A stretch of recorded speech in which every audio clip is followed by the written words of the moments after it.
turned off the chat when I was supposed to turn off the countdown. Yo, what's up, guys? Uncharacteristically late.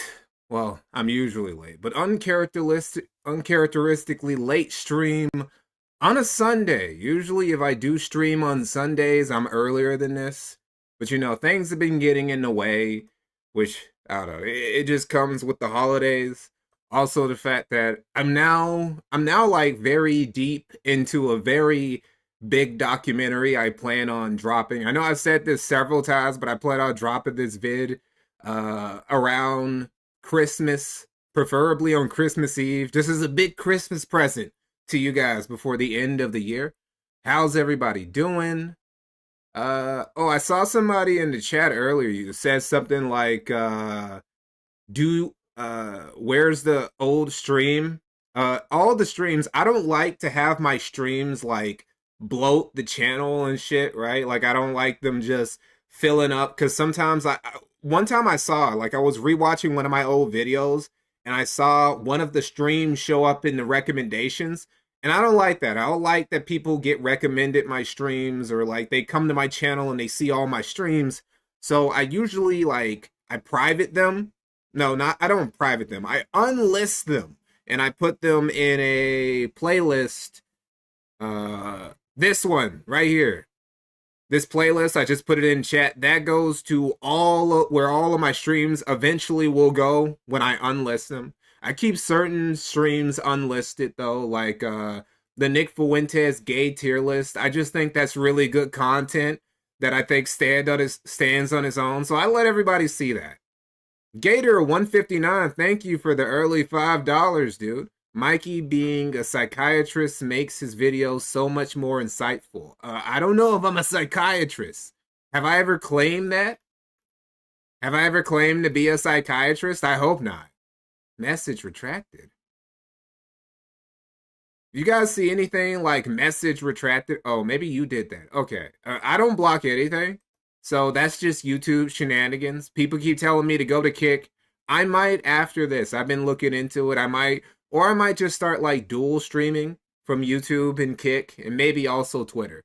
Anyway, I'm glad you guys all came around. This stream was supposed to be the Black Friday stream. The Black Friday stream I wasn't able to put on because, I don't know. It really was unrealistic for me to think that I had a lot of family shit going on in Thanksgiving, as you would expect, you know, as an American, to have a lot of family shit going on. And just coming back home to be able to stream on a Friday, just kind of unfeasible. I should have known better. I shouldn't have even given you guys the hope that I was going to stream on that Friday.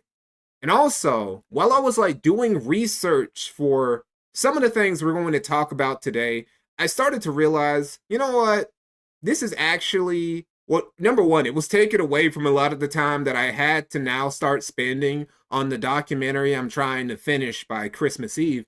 But also, this is stuff that's kind of too good for a stream. You know, no disrespect to the guys who show up in the stream. I appreciate you guys coming here. But the stream definitely is for leftovers, for side shit, for stuff that I really don't think is worth putting in all the effort that goes into making a video. That's what streams are for, right? That and just quick little drama that, you know, it's kind of like slop, right? Like there's a lot more slop in these streams than there are in my video. Even though I would say that my most recent video, that Dark Viper video, that was the most slop that I've put in a video, I feel, right? Because it was so, I don't know, I always feel kind of weird talking about super popular YouTubers, and I really don't even count the quartering, because, no, not the quartering, Review Tech USA, I don't even count Rich, because Rich kind of was on the verge of like falling off when I started making my doc on him. Like he was no longer a popular YouTuber, even though he still had the million sub channel, so I don't count that. So making a video on like an actual popular YouTuber, it kind of sounds like I'm trying to clout chase. It kind of feels like clout chasing, and that's weird, right? That's a weird feeling, right? So while I was doing research for this stream, I realized some of this would look good in a documentary. So I archived some of it away, and you guys won't see that until sometime in 2026 when I revisit it. I probably will end up doing a Comey documentary in 2026 after I get some other shit that I already have planned out of the way, like the upcoming documentary in December. So what this stream is going to be, we're going to go over Comey again, right? But Comey is going to be like minority, right? He's going to be a smaller part of this stream compared to the dude who's in the thumbnail, right? His name is Chavis Von Bradford, and he's a character. He's a very interesting guy, and he has some words to say about Comey and the Zionist movement, right? And the black nationalist, separatist movements in general, not just black nationalist ones, not just Comey's, but in general. He has a lot to say about these guys. It's very interesting stuff. So I thought, fuck it, I can make a quick stream off of that. Oh yeah, this is a quick stream, by the way.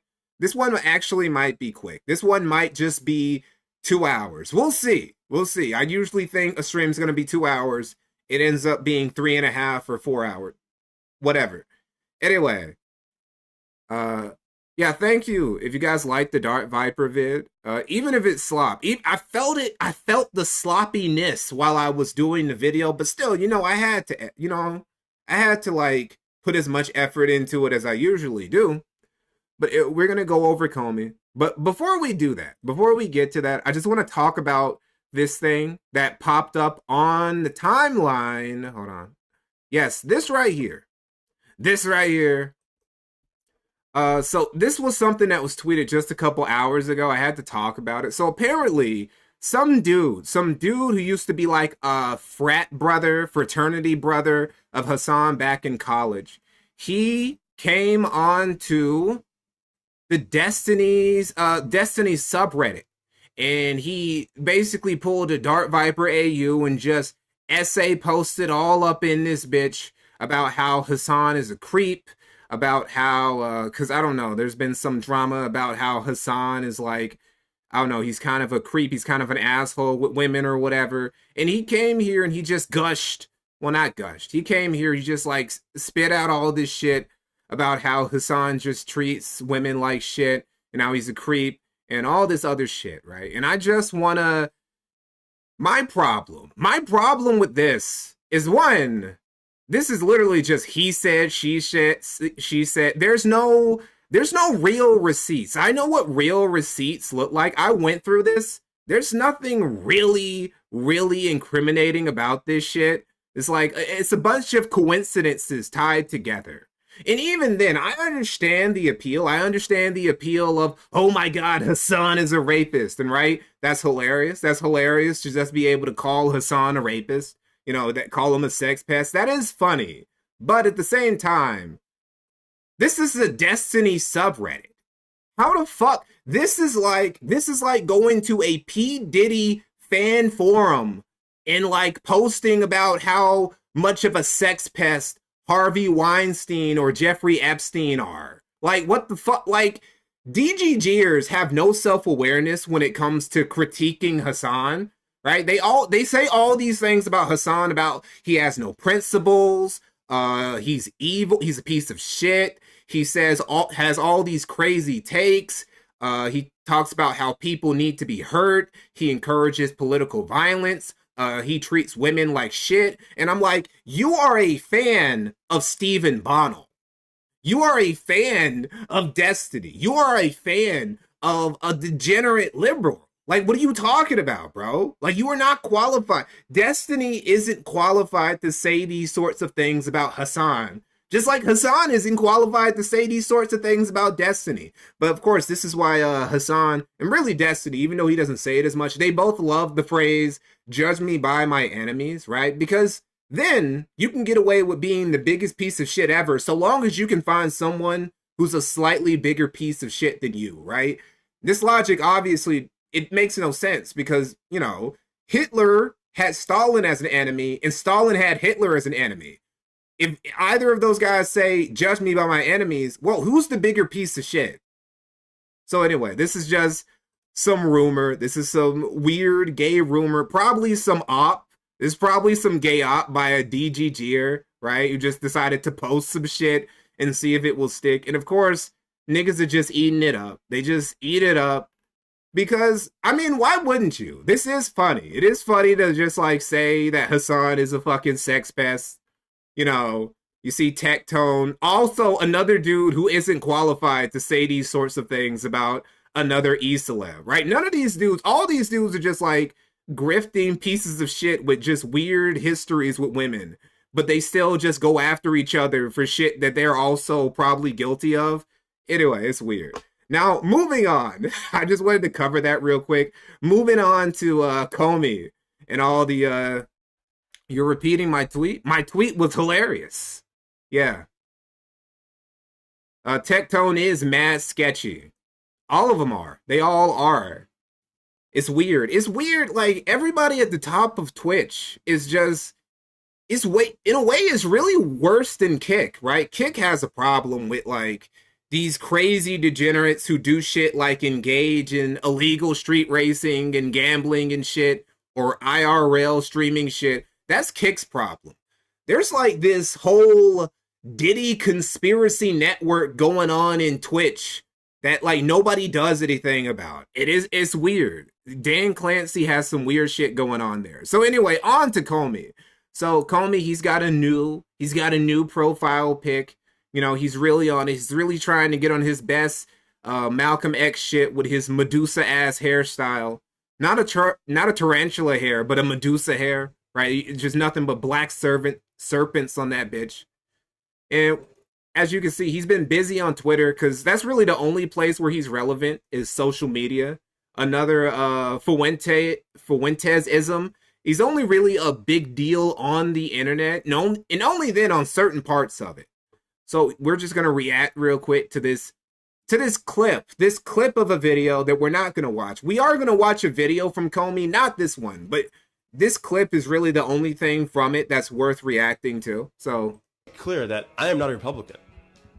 To be a black person who recognizes these same conservative values does not mean you go to listen to Candace Owens, who marries a white person, or that you like Kanye West, who was married to a star and created multiple biracial children. Same with Candace Owens. And wear White Lives Matter t-shirts on their backs. We have nothing to do with these goddamn people. Black conservatives have been here forever. Marcus Garvey plainly said he was the first fascist before Mussolini and Adolf. What a loser. Like, how would you say, like, what a poser, dude. I was the first black that was like, that's one of the lamest versions of we wasing, right? Like, you're gonna we was the first fascist. No, Hitler and Adolf, Hitler and Mussolini, they stole my flow. They stole our shit. Black people actually created fascism, in case you didn't know. The idea that people want to be unified and that people want to be strong and they want to have a strong military to defend themselves is somehow the equivalent of being Germany is precisely the sort of COINTELPRO stuff that infiltrated the left. And so now the left thinks if you're not a trans feminist woman, you're right wing and you're bad. So how the hell are they ever going to do anything? How the hell are they going to do anything? They think that having a 70% single motherhood rate is better because the women are liberated now. I mean, literally, like, there's the idea that the black left is useful at all to anyone except our enemies is a joke. So that was that's Comey's opinion on the black left. See, here's the thing. He calls himself a black conservative. He doesn't identify with black Republicans. He also doesn't identify with black Democrats. He also doesn't really identify with black centrists because he thinks they're cowards because they don't pick a side, even though he also technically doesn't pick a side because he hates every side. And it really begs the question of, well, how do you plan on growing this movement of yours, Comey? How do you plan on ever blowing up beyond, like, where you are right now? Just getting barely, like, 2,000 views. I can get these views, nigga. I can get these views on a fucking tweet. It's not that hard. And, like, this is what you do. And he just stays on Twitter Spaces. Hold on real quick. Go through this. We go through his Twitter. We go through his Twitter account. Twitter Space. Twitter space, Twitter space. And he shows up in other people's Twitter spaces, Twitter space, Twitter space. And he'll show up in other people's Twitter spaces too. Like he showed up in this one chick's Twitter space where they were like talking about black, I don't really know exactly what it was, something related to race and how black people should either like stop holding grievances about slavery or whatever, or they should. And anyway, he ended up somehow getting into it with like some black woman who he literally just like called the hard R and called her a coon and shit. And eventually he got booted for it. Just lost his cool because she called him a goblin. Right? Like she literally said, "Hey, you look like a goblin." Which, to be fair, was she wrong? Does this not look like a more goblin-esque version of like Michael Jackson or whatever, some mutated abomination version of like pre-vitiligo Michael Jackson? Corruption Point, thank you for the 2 super chats. Thank you for the $5. I have issues with Tet-Tone, but to be fair, Tet-Tone wasn't proven to have done anything to women. Well, I mean, Hassan also has allegations that haven't been completely proven either. They love slinging allegations. They hate when allegations are thrown at them, but they'll happily jump on other people's allegations. This nigga is just Umar because they're both black supremacists and segregationists. See, but no, here's the thing. Umar, I feel like, number one, Umar is actually charismatic. Umar is actually somebody who's been able to draw crowds. He's actually somebody who gets asked to speak, you know, which, you know, like Tariq said, Tariq Nasheed, credit to Tariq Nasheed. I know I'm giving too many grifters, you know, daps in this stream already. But Tariq Nasheed once said that Umar is basically a traveling preacher and that's all he does, which is true. But still, people pay him to come and preach his bullshit, his gobbledygook, right? Nobody's gonna pay Comey to come and speak at anything. Nobody gives a fuck what Comey has to say. And another thing, he keeps like, I don't know, he goes at his biggest complaint about Candace Owens, really, it has nothing to do with her politics or whatever. It has everything to do with the fact that she's married to a white man. And it's like, you look at Comey, he dresses white, he talks white. You know, I hate to be the type of guy that, oh, you're an Oreo. You're black on the outside, white on the inside. But like, he is like, Comey is absolutely someone who is very culturally white American. He dresses like it, talks like it. And all the music he plays in his videos, I've never heard a single black song. I haven't heard a single rap song, single R&B song, a single like Motown swing song. I haven't even heard any black gospel. All the music he plays is like alt rock, right? Like there are some black alt rock bands, but let's be real, bro. So like, I don't understand. So it's like he hates his movement, like black fascism. He cops white people's style by trying to be a fascist. He can say whatever he wants about how Marcus Garvey was actually the first black fascist, but it's all nonsense. What it really is that he has an identity crisis, because he'll say a lot of things, you know, going on to another tweet of his, right? So let's look at this video real quick to accentuate my point. What's definitely bad is being part of a gang and being in that dangerous situation where you have to slide on the ops and kill black men, and then you have, you know, black mothers who grieve about that stuff, right? It destroys families, destroys households. A lot of these black men who are being killed by other black men, they have kids, and now those kids are going to grow up to, guess what, be a part of the same gang their father was a part of. Why? Because he's from that set neighborhood, and that neighborhood has one gang which fights with this other gang. And like, I say that is bad. I say that we should get rid of all of that garbage slop, and I'm called anti-black. I'm saying get rid of it. Get rid of that slop. More Ben Carsons, more Thomas Souls, more Clarence Thomas. Get rid of that gangster garbage slop. Simple. And so let's see what Comey's response to this: I don't care about any of these things unless you point out the source of all this being COINTELPRO and Contra, along with who owns the record labels. Of course, this is a stooge, so he won't acknowledge it and will pretend it wasn't even a thing. The people who burned a house down should shut their fucking mouths about us rebuilding it. We're the only ones trying to rebuild it. Go fuck yourself, fucking halfling rat. So yeah, Comey is not very receptive. He's not very receptive to this messaging that really, it just comes down to black people. We need to clean up our own house before we start worrying about anyone else's. We shouldn't expect white people to come into our house and clean it up for us, even if we do, like, say it's their fault, right? They're the ones to blame for messing up the house. Even if you do go with that idea, you shouldn't expect them to come and clean it up. We should do that. And Comey's like, no, because I don't know, like, he just hates any idea. And this is a problem. This is something we're going to get into that our guy, Chavis, is going to get onto him for, is that he has no ideas on how to build anything. This is a dude, right? His problem is a lot like Nick Fuentes and Dr. Umar, and really all of these political grifters and whatnot, is that they never have any idea on how to build anything. They don't plan on building communities, institutions, infrastructure. They don't plan on canvassing. They don't build chapters for anything. They don't plan on building anything, right? They just use it. They use all of their quote-unquote activism and whatnot basically as brands for themselves, right? Now, Comey, the thing about Comey, compared to Umar or Nick Fuentes, he's not even, like, charismatic enough to even start his own brand. He can't even, like, sell shit. Who the fuck is going to buy a mug or a t-shirt with this motherfucker's face on it? I'm not. Absolutely not. Maybe it's like a Halloween costume.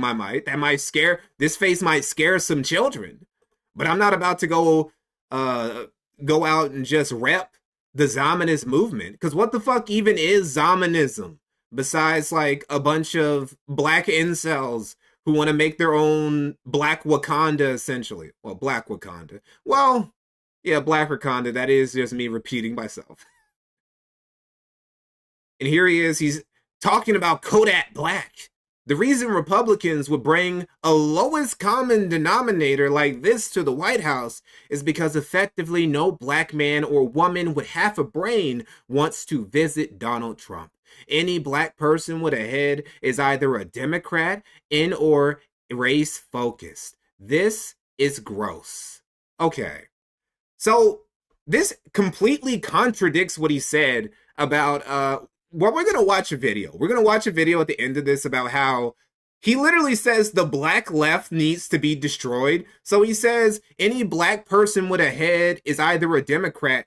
He doesn't respect black Democrats either. He doesn't respect black Republicans. He doesn't respect black Democrats. He doesn't respect anybody. He doesn't respect Thomas Sowell, Judge Thomas, Ben Carson. He doesn't respect anybody except for, like, these black civil rights figures who are all dead. And if they were alive and he got to talk to them, he would hate them too, because they wouldn't want anything to do with him, because he's just the black incel, basically, who just wants to make, like, black women second-class citizens so they won't reject him anymore.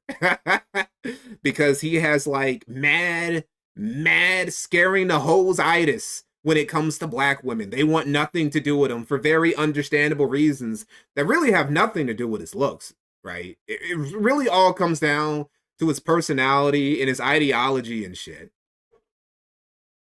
And it's like, again, Comey's plan, we went over it in the last stream, Comey's plan for how to deal with lowest common denominator blacks is to just genocide them. Now, not hard genocide. He doesn't plan on putting them in camps. Just the Kodak Blacks of the world, they would be forced to have abortions, or they would just be sterilized. And then in a couple generations, the problem would solve itself. That's Comey's plan for lower class blacks. It's really nothing. He has nothing. This nigga has nothing. It's just, he's just yapping. That's all he does. He gets on the internet. He yaps on Substack. He yaps in Twitter Spaces. He yaps on his YouTube channel. There was a stream he actually did with Richard Spencer. He actually had a one-on-one talk with Richard Spencer, right? This is where I watched that before. This is the stream where I found out that this motherfucker is from Togo. Like, he's not even a descendant of black slavery. Like, his family immigrated here when he was a little kid after, like, in the 80s or 90s or some shit, right? Like, maybe, I think he's a Zoomer. He's like in his early 20s. So literally, he grew up with Obama as his president. He literally grew up, the first memories he had was like a black man as the most powerful person in the country. He has no reference, no connection to like anything, like any sort of black struggle in this country. But he goes so hard for it. And it's insane. And it's all because of an identity crisis, because he has no sense of belonging, because he's an immigrant, right? So he tries to cling on to all this fucking black civil rights, black struggle, black, all this black nationalist shit that he's really not a part of. He's not a part of the club. The people who are actually prominent in all these movements, like, say, Tariq Nasheed, they think niggas like him are a problem. In the case of Comey, Tariq is 100% right. Niggas like this are a problem. Now, somebody like Umar, I don't know, even Umar wouldn't want anything to do with this dude. So, we will now move on to the dude who's going to destroy, basically just break apart Comey's entire black nationalist, pan-African, black fascist, Zionist ideology with facts and logic. And when we say facts and logic, right? When I say facts and logic, a lot of you guys think all those conservatives blowing out bedroom feminists and liberals like in the early Trump presidency or like pre-Trump, like 2014, 2015. You think Ben Shapiro or Charlie Kirk dunking on some liberal snowflakes or blue-haired feminists. This isn't one of those. This is like an actual dude who's like, he's done the research, right? Like, he's looked at brain scans of the brains of incels, and he has broken down people like Comey. He's fed it to AI and shit, and like, he's come down to like scientific conclusions using like history and like actual scientific research about why Comey is a fucking fraud and a retard and just like an incel who just wants to like, I don't know, basically make black women his slaves, basically. But before that, I want to introduce you guys. I want to introduce you guys into who exactly is Chavis Von Bradford and what he's about. Who cares what Tariq hates? He leads the movement with no motion. Oh no, I agree. Tariq is also a fucking shyster, grifter, race hustling fraud. I'm just saying, in the case of somebody like Comey, he's 100% right that he's just a tether with like no connection to anything, and he's just lost, and he's trying to use Pan-Africanism to like, I don't know, quell some identity crisis he has, and also like grift. I would first like to thank my wife for giving me this book. She had it even before we got married, and it seems as if we was pursuing cosmology even before we even met. So first, I would like to thank her for giving me that book. That book is very important to me. A lot of people ask me, what is quantum cosmology? Why do you pursue quantum cosmology? Why don't you pursue biology or something more practical? Well, cosmology is the science of the origin and development of the universe. Quantum mechanics is a mathematical description of the motion and interaction of subatomic particles that incorporate concepts of quantization of energy, wave-particle duality, the uncertainty principle, entanglement, quantum tunneling, and the correspondence principle. Quantum cosmology is an attempt in theoretical and experimental physics to develop a quantum theory of the universe. I pursue quantum cosmology because I am curious about what happened before the Big Bang up until what happened 10 to the negative 38 of a second after the Big Bang. I'm also curious about what will happen to the universe 10 to the 10 to the 10 to the 56 years from now. I am not pursuing quantum cosmology to find a non-existent God or to save humanity or to find personal transcendence. I just objectively want to know the truth. I find genetics, neuroscience, and cybernetics interesting. However, I infer that most of the laymen are curious about these subjects due to personal pain, pleasure, reward, and punishment. Oh yes, this is Chavis. This is Chavis. He's a quantum cosmologist, I think he said. He does nothing but read books. This dude literally goes abroad to Asia, to China, to Hong Kong, Singapore, Malaysia, to attend lectures and does research about physics and shit like that. He's wait, what was it again? What was the thing he said? He says something about, he talks a lot of shit about like string theory, about how like things that can't be like measured concretely are like waste of time. He's very big on telling people that a lot of the material things that we care about, they don't even matter because you won't even remember that you existed. There is no afterlife. You won't even remember. Try and remember the thing before you were born. That's what it's going to be like after you die.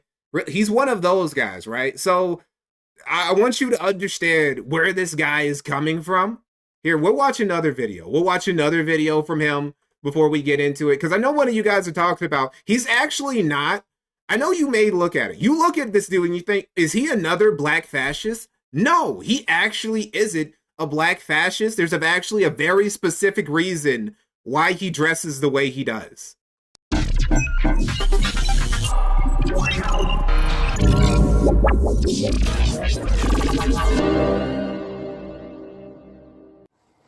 A lot of people have been wondering why I haven't submitted a paper into a scholarly journal, and this illustration demonstrates why.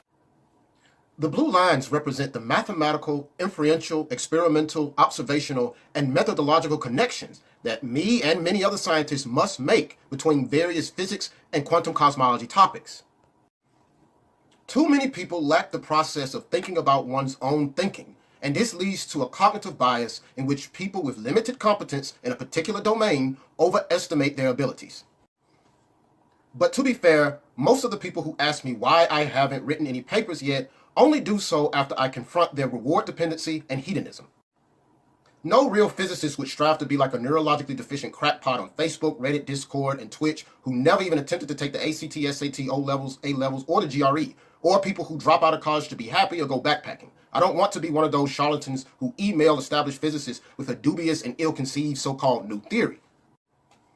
I understand that most of the human race can only do things based off of their irrational pursuit of pleasure, as well as their mood, circumstances, and interactions with other humans. However, what you must understand is only the people who attempt to surpass their limitations will conquer this existence. With that being said, I will submit a paper when I'm reasonably sure that it is on par with discoveries made by other prolific physicists. Okay, so you get him. Also, that's him. This is him right here with his wife.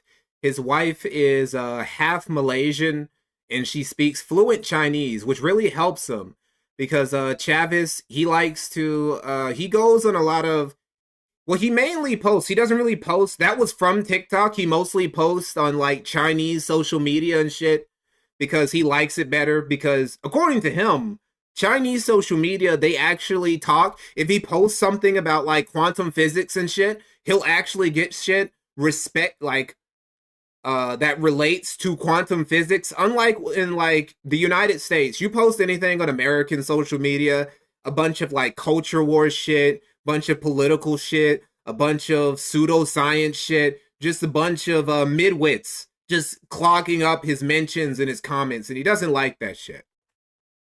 So now this is going to be Chavis explaining why he dresses like a fascist. Hello, I'm Chase from Bradford, and today I'm going to be answering the number one question that I get on all of my videos. Why do you dress that way? Why do you dress in the manner in which you dress? And today I want to give a very fine-grained answer on a higher quality video. Now, the first thing that I need to say is I do not support any human political movement. I am a militant for non-anthropocentric empiricism and post-humanism. Now I'm going to get into some of my insignia. Now, this is the STS-31 mission, and it was for the deployment of the Hubble Space Telescope. Astronaut Bruce McCandless was on this mission. This is the STS-82 mission, which upgraded the Hubble Space Telescope's systems.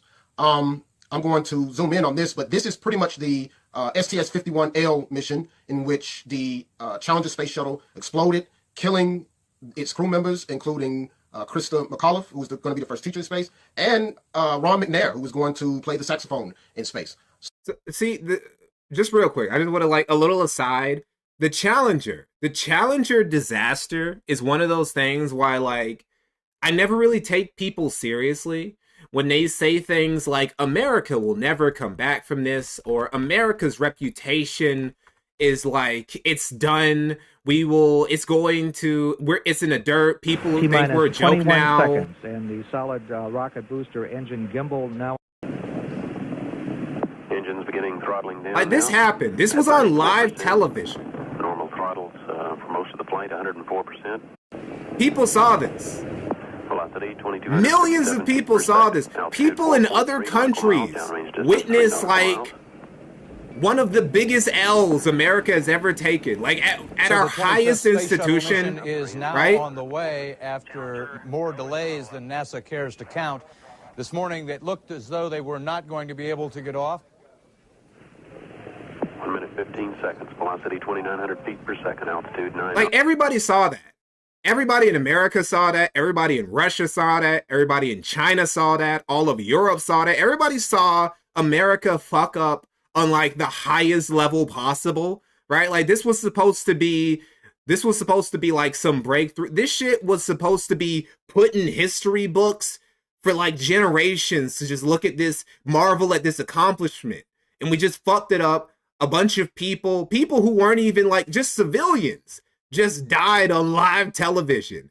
And somehow we were able to walk that off. But I'm supposed to believe that because some fucking politician said some dumb shit, that's going to ruin America's reputation forever. Man, if we could walk away from fucking Vietnam or the Challenger explosion, right? Like we could walk away from anything. You just give it a few years, right? You give it a few years, everybody they'll get over it. It'll be like it never happened. So I wear this as well. This pin represents the Alpha Magnetic Spectrometer mission, and it is a particle physics experiment that was attached to the International Space Station. Yeah, Big Bird was almost on the Challenger station, and it's... Bro, that would have traumatized every child. Man, that would have traumatized a generation. We would have so many serial killers if Big Bird had fucking died on the Challenger. A cosmic particle detector that looks for dark matter, antimatter, and... They might have canceled Selma Street if that had happened. Other types of multi-messenger astrophysics. And I may be wrong here, but I think physicist Samuel Ting had something to do with this. Now, some of the future patches that I will have are the Shenzhou spacecraft patch and the Tiangong space station patch from Zhonghua. One more current patch that I have is, of course, the Apollo 11 patch, in which Neil Armstrong, Buzz Aldrin, and Michael Collins, whom I talked to on Instagram before he passed away, they went to the moon. So none of my insignia has anything to do with fascism, nationalism, liberalism, conservatism, libertarianism, anarchy, or anything of that sort. Now, to move on to some neuroscience, researchers at Yonsei University in Seoul, South Korea, use an fMRI to show that brain activity in regions like the ventrolateral prefrontal cortex, the dorsolateral prefrontal cortex, the posterior superior temporal sulcus, This is reference for everything, right? Like his reference for everything, his reference for all human behavior is he's somebody, I want to say he's like not a materialist, but he's also like, he's like a biomaterialist in a way, in that he thinks that everything can just be explained by just scanning somebody's brain. Like if you scan enough people's brain, right, and then you run some tests and whatnot, you can basically predict how everybody is going to act. Everything he puts on YouTube or social media is basically an experiment to him, right? Even his interaction with Comey, which we're going to get to after this, comes down to like an experiment. Junction, the insula, and striatum reflects validation within an organization and adherence to its standards. This neural activity is closely tied to positive self-assessment and group cohesion. So another reason to wear uniforms is to keep one disciplined and to keep one strict. So now I'm going to talk about this in a more chronological sense. The reason my clothing has been controversial is really due to events that have been taking place since about 2015 to 2016. So I'm going to talk about things before that time period first. So in the pre-Trump era, you know, I started dressing like this in about 2010. If you want me to be technical, 2003 when I was in the marching band. But just dressing like this outside the marching band since about 2009, 2010. And the initial reason I Bro, did it look was at to this. become Hold up. First off, I think I missed the super chat. I did miss the super chat. Hold on. Give me a second. I missed the super chat and I gotta read it. I got to read it. It was Hurt Gregor 5613 for the $2. You ever thought about doing a vid on Stu Peters? Yes, I have. Now, Stu is not the video that's gonna come out in December, but yes, I have thought about doing a video about Stu. There's so much shit that I can say about Stu Peters. That's another crazy nigga we need to get to one day. Full Metal 94 for $2. Sounds like Chavis watched Psycho-Pass. Well, you know, Psycho-Pass, the Psycho-Pass author, he did do a lot of research to his credit. Now, shit, I forgot. Where was I about to get to? Before that time period first. So in the pre-Trump era, you know, I started dressing like this in about 2010. If you want me to be technical, 2003 when I was in the marching band. But just dressing like this outside the marching band since about... Okay, this right here. Does he not look like a supervillain? Is this not how he even has a monocle? See, now he wears glasses, right? But back in the day, back when he was like really feeling himself, combed his hair back, wore a fucking 1960s trench coat or whatever, and then he wore a fucking This dude is going to destroy cities with nuclear. This is what Chavez used to be. What Comey wants to be. He used to be a mad scientist who thought about fucking conquering countries and building nuclear weapons and shit. This is how he used to casually dress. He's toned it down these days, actually. About 2009, 2010. And the initial reason I did it was to become more disciplined because trap music culture and Christian culture seemed to be the only things that African Americans around me wanted to do. So I wanted to differentiate myself by being more disciplined, being more empirical, and making a statement. And before Trump, people like Michael Jackson would dress like this with the cross strap and the armband. Janet Jackson would dress like... Michael Jackson, who famously had a brief little feud with several Jewish people in business because, what was the line? Something Jew me. I do know he had a lot of problems with both Sony and some Jews in like, I don't know if it was Hollywood. I think it was over song rights or something. But no, there was a reason. He kind of started like simping for Hitler. Not to the extent of Kanye, of course, but there was some of that admiring Hitler. Like this. He admired like Nazi fashion a lot though. Like undeniably so. He actually thought fascists dressed really fucking cool. I used to dress like this in the early 2010s. And I would like to say that my wife's father actually met Will.i.am at Changi Airport. Now, here's where the transition starts, where things start to kind of go awry for people who dress like this. Lady Gaga. Lady Gaga, who actually dressed like this at a liberal event, I think campaigning for Hillary Clinton, I'm not sure. She was dressed like Michael Jackson, yet she was accused of being a fascist. This is when it started. Bro, look how fucking dope this is. Man, it's so sad that like this sort of fashion has been tainted because they do have that shit on, bro. Like, this would be off, but you can't dress like this. If you dress like this, people will assign, like, an entire evil ideology onto you, even if you're black. And, it's not fair. About 2016.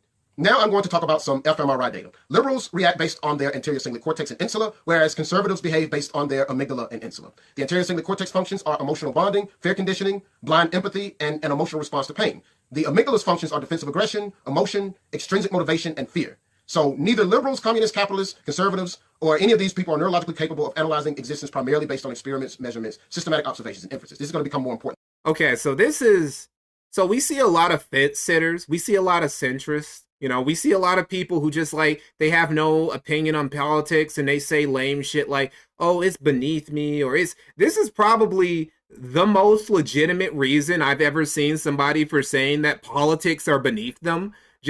Well, I've looked at all these MRI scans and I've just come to the conclusion that people who care too much about politics just have defective brains. So it's not even something I should concern myself with. This is the only guy who I've ever like heard an excuse for why being a centrist or just not caring about politics at all is actually like the objectively correct thing to do. He brought out the science. He brought out the research all of our brains are defective. Later. Now, in the post-Trump era, I'm just going to be blunt. It's edgy little Euro-Americans that ruin this fashion.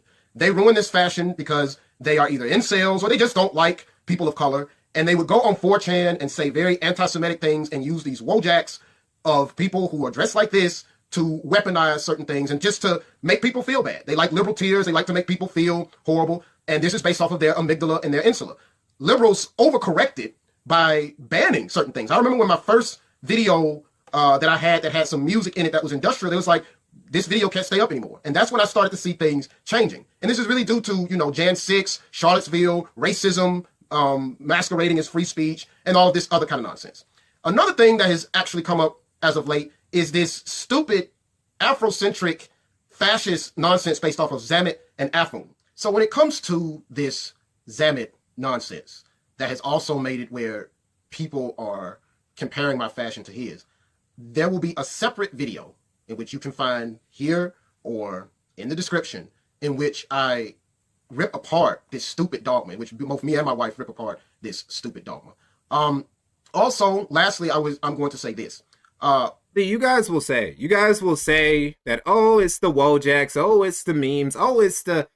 There are, unironically, countless people, both on the left and the right, who've had, like, their entire ideology molded by memes, by Wojaks, by video essays, by fucking TikTok edits and shit.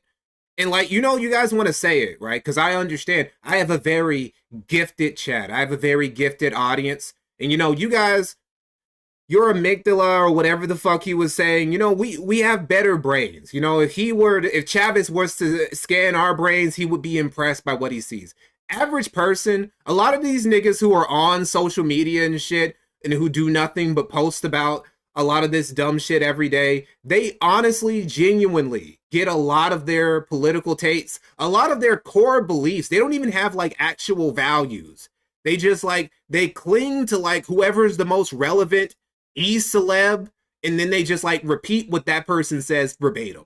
There are a lot of people, everything they believe is just, it's directed by what Destiny says, by what Hassan says, by what Nick Fuentes says, by what fucking Ben Shapiro says. Like, they can't think for themselves. So no, he's not wrong. Like, I do think he's overplayed it a bit, but he's not wrong when he says that a lot of this shit, a lot of these memes and a lot of like just all this shit does like, it is the course. It does decide the course that a lot of people go down politically. There are a lot of lower common denominator motherfuckers who they just think and believe whatever somebody else presents to them in an aesthetic that they like. Bessie Coleman, the New Jersey State Police, Tanzania's army, and China's military wears a Sam Brown belt. And people have been conditioned to associate discipline with evil. When it comes to my mustache, Martin Luther King Sr. and ABC News contributor Pierre Thomas wears the same exact mustache. It's just that in this post-Trump era, that's black privilege. Black privilege is that we get to like wear the Hitler stash. I remember, hold up, there was like Michael Jordan Hitler stash.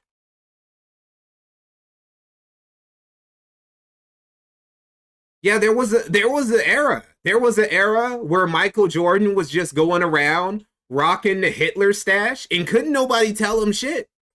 You could just do it, right? Like, white people can't do this. Alex Jones, he started rocking the Hitler stash, right? And people started like jumping on him, saying that, oh, Alex Jones is a fascist. If I'm black, you can do whatever the fuck. I could go around with a Hitler stash right now. Nobody could tell me anything. That's a form of black privilege, genuinely. Pierre Thomas wears the same exact mustache. It's just that in this post-Trump era, it's just not acceptable. Now, the last thing I'm going to touch on. Oh, yeah, and you're right, Commanuel. Yeah, I showed you guys in that stream, in the Nick Fuentes gay tier list stream. We went over the whole wife Jack saga and how it caused Nick and all of his followers to crash the fuck out. Just one meme, one stupid meme that nobody except the Groypers were taking that seriously just caused the Groypers to go insane. Memes have power. They're no different than any other type of art, right? One person's like fun little art is somebody else's propaganda. It is what it is. These days, another reason I dress like this is to do an experiment. So when I know a lot of people say, oh, no. You say he acts like he isn't intentionally dressing in a way to bait the exact response he's getting. No, he will admit that, like literally right here. Discipline with evil. When it comes to my mustache, Martin Luther King Sr. and ABC News contributor Pierre Thomas wears the same exact mustache. It's just that in this post-Trump era, it's just not acceptable. Now, the last thing I'm going to touch on is this. These days, another reason I dress like this is to do an experiment. So when I know a lot of people say I'm LARPing, but I do genuinely dress like this in public. But a lot of times it's as an experiment. So when I dress like this, I get a lot of people who ask me, you know, are you a Black Panther? Mostly Black people come up to me when I'm dressed like this. However, if I dress like this, if I simply put on this peak cap, which can't even really fit in the camera, mostly white people come up to me and ask me what's going on. And this is that's actually a good experiment. That's actually a really good experiment. Like you could just I can trigger two different races depending on what hat I wear. That's actually a good experiment. camera. Mostly white people come up to me and ask me what's going on. And this is a good social experiment to know one's enemy and know oneself, to know how defective the human race is when it comes to anthropocentric and post-truth topics. So honestly, you all are very easily manipulated simply by non-verbal and non-logocentric fashion.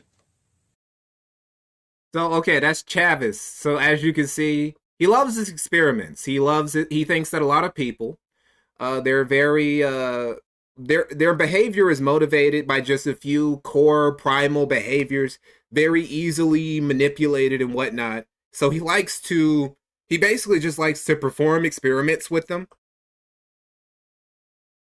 He basically just goes around performing experiments on people when he's like not doing his research or his job or whatever.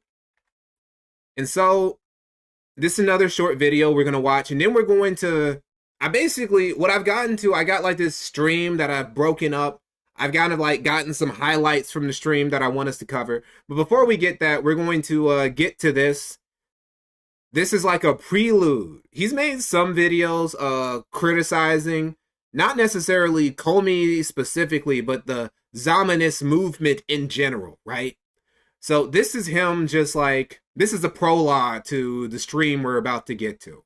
And as you can see, the Zionist, AFUN, separatist movement is stupid, misogynistic, and non-empirical, which is very important. And he literally says, Comey is insane, which is true, objectively. Comey is fucking crazy.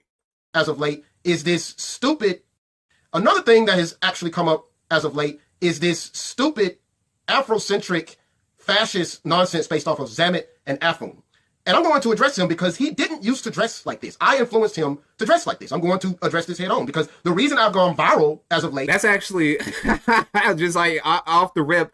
Like, no, he's basically my son. He copies everything that I do. He wasn't even dressing like this until he's like started interacting with me. He saw me, like, Comey saw the fit once and he's like, man, I want to be like that, right? Like, he had to be inspired. He had to be inspired by Chavez before he like developed like an interesting fashion sense. Before that, he used to like dress like any other fucking basic suburban, some suburban college guy. Like this. I influenced him to dress like this. I'm going to address this head on because the reason I've gone viral as of late is because of him. And he is a very angry, dismissive, weak, uneducated, and privileged human who used to dress more like Kraftwerk, but he started dressing like me because he is so weak. You know, it says in Sun Tzu's Art of War, appear strong when you are weak. Now, I'm not doing that, but he might be taking that play out of that book. And another habit of Chavez is he loves quoting Chinese philosophers. He can actually speak Chinese, by the way. He can't speak it like fluently. Sometimes he gets help from like his half Asian wife who can speak fluent Chinese, but he can speak Chinese. He reads Chinese books and he quotes Chinese philosophers and Sun Tzu just randomly. Thing I would like to say about him is he kind of reminds me of King Daozhang of the Zhao dynasty, who was defeated by. He also references Chinese history like all the time. He kind of reminds me of King Daozhang of the Zhao dynasty who was defeated by Qin Shi Huang. And why does he remind me of King Zhaozhang? Because his demeanor is that of a person who is going to lose. Qin Shi Huang was trying to unify all of these states, whereas he is trying to make maps that will never exist. Another thing about him is he is very misogynistic. There's a reason black females won't follow him, and that is because all of his followers are incels. True, 100% true. We can get to that. I really got to start like recording some spaces and shit. I will just keep covering Comey. I gotta like introduce you guys to like some different shit. But I'm gonna start making like a Comey folder that we can just like get to in the future and whatnot. Because he's an incel. His followers are incels. There was once a stream he did, a podcast he did with a black woman who was also kind of a black nationalist. And it's just like prime exhibit of just scaring the hoes. How some dudes, right? How it really does just come down to how you interact with women a lot of the time. Like women can fill off the vibe that there's like, you're just a weird motherfucker. And he was really trying. He was really like actually trying to hide his incel power level and, you know, not stand on all the shit that we've heard him say about how black women are like barely sentient and how like they shouldn't even be considered. They shouldn't even be allowed to vote, right? We know he said that shit. He doesn't say any of the shit when he's talking to this black nationalist shit who, see, if this was Umar, if that was Umar talks to a black nationalist chick, he's smashing. He's going to smash after he does that. He doesn't have that riz though. Comey don't have Umar's riz. He doesn't have his charisma. He can't talk himself into some cookies like he can. There's a reason black females won't follow him, and that is because all his followers are incels. They don't understand that one of the Soviet Union's best snipers is female. Now, I'm going to ask my wife some questions on some of the inconsistencies that his philosophy has. Now, my wife will be appearing off camera because this subject is really stupid, but I'm going to ask her these questions. What are some of the ethnic inconsistencies with the whole Zamit dogma? Let's talk about ethno-linguistics in the first place. The word Zamit is of European origin, which goes against every single thing in his dogma, therefore presents as a contradictory piece of information. Secondly, he makes analogies to unifying Africa. Specializing Africa as a place devoid of every other human neurological pattern is ridiculous. The European Union is failing. Why would an African Union work? Africa is filled with too many different types of people. Nigeria alone has 350-something different ethnic groups. Trying to unify them shows a gross misunderstanding of reality itself. Number 3, he has long made analogies to different groups in history, validating his movement. I did sneak on one of his transcripts on a Substack or something similar to that platform. And he said, or tried to make the analogy that the Mongols and Genghis Khan had racial pride, and that's how they conquered. Actually, no. They weaponized every other single human being and tried to use Han Chinese people as human swords, human shields, and they intermixed. By the time the Qing dynasty existed, Emperor Pu Yi, visually, obviously, is a mixture of Han Chinese and Mongolian genetics. None of this makes any sense. So, could you... This is what people see. This is what like black people who like are actually intelligent think of people like Comey, right? Just intellectually mogging this nigga. This is what I thought, right? You know, not to suck my own dick, but like I feel like my IQ just high enough that when I like heard this nigga talk, right? It was in some random Twitter space that I really, really do need to like start recording. I am going to start recording as many Twitter spaces, which is going to be easy because he's in them all the time, right? This is all he does. All he does is just do Twitter spaces. But like I hear him talk and I'm like, that doesn't fucking make any sense. He doesn't really understand history. The only history he's really familiar with is fucking black civil rights history. So which is a very specific, very small, this is something I've always had like a criticism with, is that this part of history, that's one of the most, when it comes to black history, black people, we're mostly just taught like maybe 3 aspects of history. We're taught about the revolutionary period, because everybody has to. We're taught about slavery, and maybe a bit of the Civil War, but mostly when it pertains to slavery.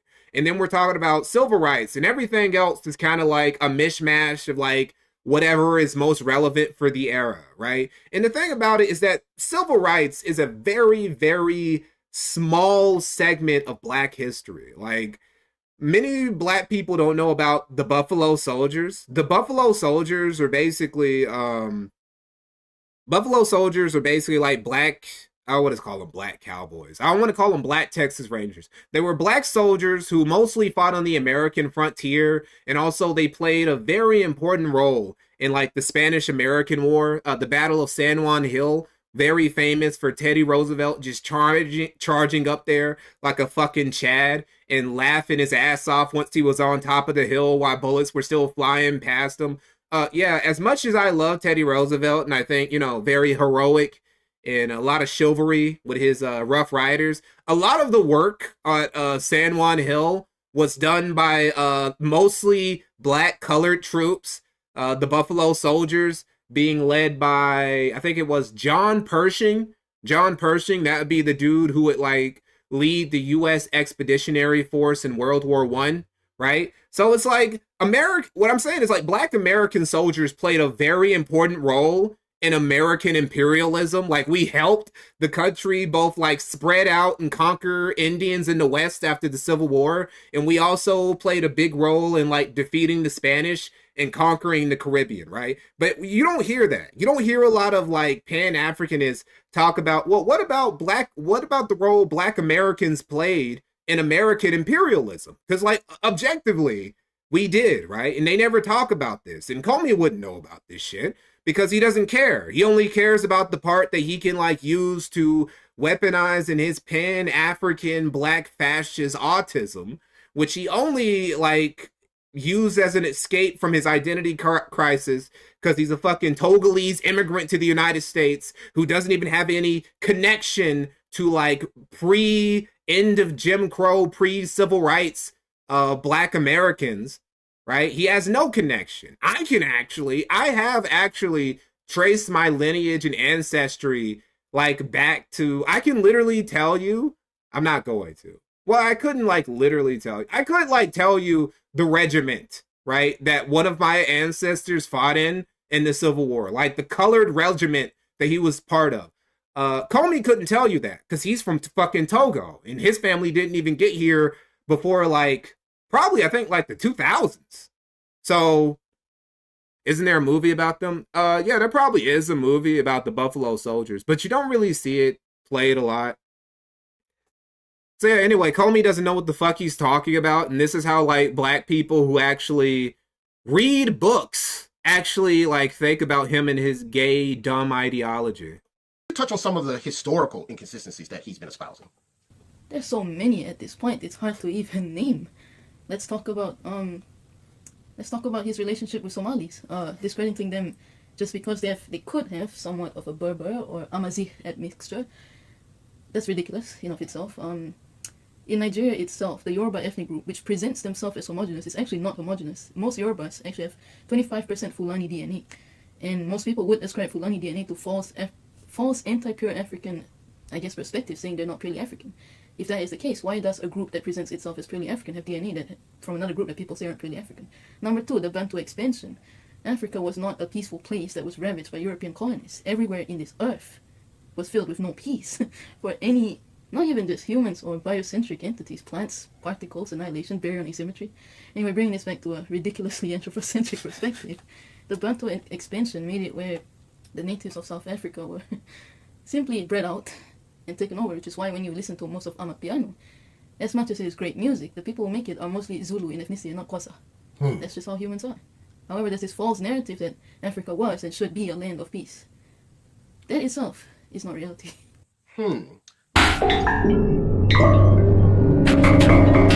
Yeah, it's a very schizo flavor. The very schizo flavor with Chavez's channel. But, like, I like it. Like, I don't know, it kind of reminds me of, like, an early YouTuber. Like, people who would just, like, post random shit. Well, you can still find it. But, again, it's, like, it's hidden. Like, you have to actually go out of your way to look for motherfuckers like this. And even I only found him because of, like, his vague connection to Comey and his group.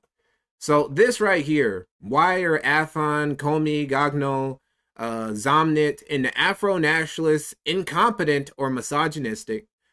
This is basically a very lengthy stream. Well, it's not that long. It's an hour and 20 minutes, but we're not going to watch the whole thing. So I picked some highlights, and we're going to watch that, and we're going to skip around We're going to watch these few highlight reels that I found. And then we're going to watch Comey's newest video. And then that's going to be the stream. This one is going to be a quick one. I'm going to actually try and make this a quick one for once. So, we're going to start from the beginning. I am Chavis Von Bradford. Now, before I continue with anything, I have an AI disclaimer. The comments that appear in this video will be analyzed with artificial intelligence so that I can gather more data on how the human race operates. So, as you can see, the title of the video is about why certain people are unfit to start any kind of nationalist movement. Now, in this video, I'm going to specifically be focusing on a kind of African-American separatist movement. However, this applies to movements in West Papua. This applies to lots of different movements that are very short-sighted. So I'm going to start with a Chinese quote, and it's "Tang Lang Bu Zhang Huang Jie Zai Hao," and basically it translates to "the mantis hunts the cicada, unaware of the oriole behind." You see what I'm talking about? You see what I'm talking about? Just like quoting random Chinese shit, Chinese history, Chinese philosophy, Chinese idioms, just randomly. He has Chinese, literally. There's just like a Chinese physics book just behind him sitting on a shelf. Now, the mantis equals humanity, or in this case, America, or if you want to add another topic, these separatist movements. And they are obsessively fixated on political, racial, and emotional conflicts. And that would be the cicada. The cicada represents what these people are obsessed with, and it's a distraction. And I'm going to get more into that in a bit later. So remember the quote, "Tang Lang Bu Jiang Hua Jie Zai Hao." Now, I may be butchering the tonality of that, but the mantis hunts the cicada, unaware of the oriole behind. The mantis is humanity or America or African American militia groups, or even white American militia groups. The cicada, which is what the praying mantis is trying to eat and is obsessed with, is the political and racial and emotional conflicts. So what is behind the mantis that represents humanity is the oriole or bird. And the bird represents the laws of physics. The bird represents the non-bidirectionality between neurology and human behavior, which I'll get into later. It also represents biology, cosmic forces, and what Donald Rumsfeld called unknown unknowns. The oriole is the non-human realities that operate beyond human drama. So, the mantis hunts the cicada, unaware of the oriole behind. The mantis is humanity, or America. The cicada is political, racial, and emotional conflicts. And the oriole is just reality in and of itself, physics. Wait, what? He spelled Zamet wait, is that Comey? Wait, hey, Comey, thank you for the $2. Okay, hey. I'll tell him. I'll leave a comment. I'll leave a comment telling him that he spelled your movement thing wrong.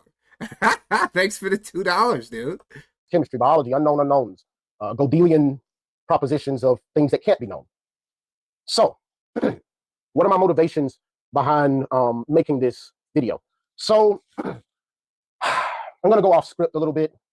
Hey, before we go any further into this, Comey, if you're still watching, do you like have any response to any of the things he says in this video? Because he said a lot. We're gonna go over a lot of it. It's like almost an hour and a half long. You ever thought about like making a response video or a response stream or something like that? I've done many reiterations of this video. I'm trying to get one that can stay up for the general public in America. The formal iterations are experiments. Sun Tzu, son of Sun Bin, he said that you must know your enemy and know yourself. So I will actually make a live like this, which has an intended topic. It'll go off the rails in the comments, and I will put it private. I don't delete it, and I'll put the comments in DeepSeek so that I can know my enemy and know myself. So with that being said, this is about specifically the whole Zamet African-American separatist movement and why most men are unfit to lead these movements and the empirical feasibility of the movements gaining any kind of coherence in the first place. So what is the story behind this? The story behind this is I'm actually a physicist. I study quantum cosmology, and I will get into more about that later. I am not in any kind of militia, and I am a non-state actor who is merely using an evolutionary optimization algorithm to find out what is true, false, and indeterminate. Be that as may, I was on TikTok. I'm not active on TikTok anymore. And well, no, I'm not asking. I'm not asking. Like, can he like keep the video up? I was just saying, like, do you have any response? Have you watched this before? Because this video, it's not this stream he did. It's pretty old. Like, it was from like earlier this year. It's like very end of March. It's been up for a couple months, and you never say anything in response to it. I mean, I know he's not like a big guy, but really, he and you are about the same size. You probably have a bigger channel, but he purposely, this is another thing about Chavis, he purposely like deletes videos because he says that's another experiment. He's like denying like satisfaction or something like that. I don't know, some weird experiment, right? So I'm just wondering. Ironic now, but I made a post about Ludwig Wittgenstein, who said that the limits of my language are the limits of my world. And basically in this post, there's a circle that contains terms like BLM, Trump 2024, capitalism, just a bunch of buzzwords. And outside this domain or set is things like the cosmic microwave background, Black-Scholes theorem, the second law of thermodynamics, Wilsonian mechanics, things that actually matter in the world, not this bullshit about things on a sociological order of magnitude with human interaction. And this young male from Togo wanted to get to know me better based off of these terms. Now, granted, what people don't know is I set traps. I don't post videos to teach in America. Now, I do on Xiaohongshu. On Xiaohongshu, the Zheng Guarin actually wants to learn Wuli, and I'm going to get into the differentiation between America and Chinese social media a bit later. But to get to the point, I saw this guy, we met, we had an Instagram phone call, I tested him, I wanted to see where his mind was at. So I asked him about a particular case, and I'm not going to be as explicit in this video, about a young African-American girl or a toddler who was drugged and killed. And I asked him, you know, what are you going to do about this if you're going to be over some kind of separatist African-American movement? And he scoffed at the whole notion. He's like, I don't care about that stuff. So I'm going to be a little explicit here. As John Walsh said, viewer discretion is advised.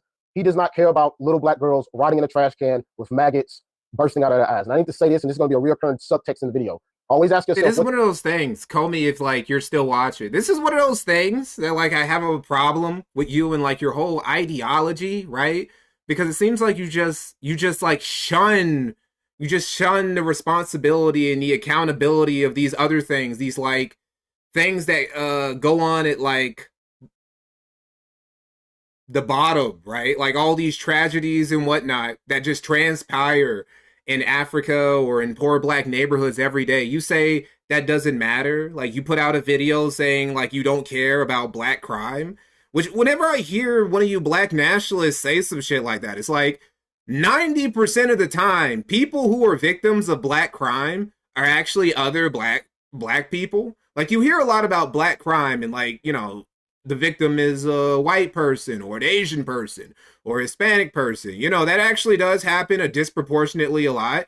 But for the vast majority of time, the people who are mostly getting shot, getting beat, getting raped, getting kidnapped, getting robbed and shit, their houses being cased and shit by other black people are other black people. So when you say stuff like, I don't care, or, you know, that doesn't matter to me. Well, look, it has to matter on some level.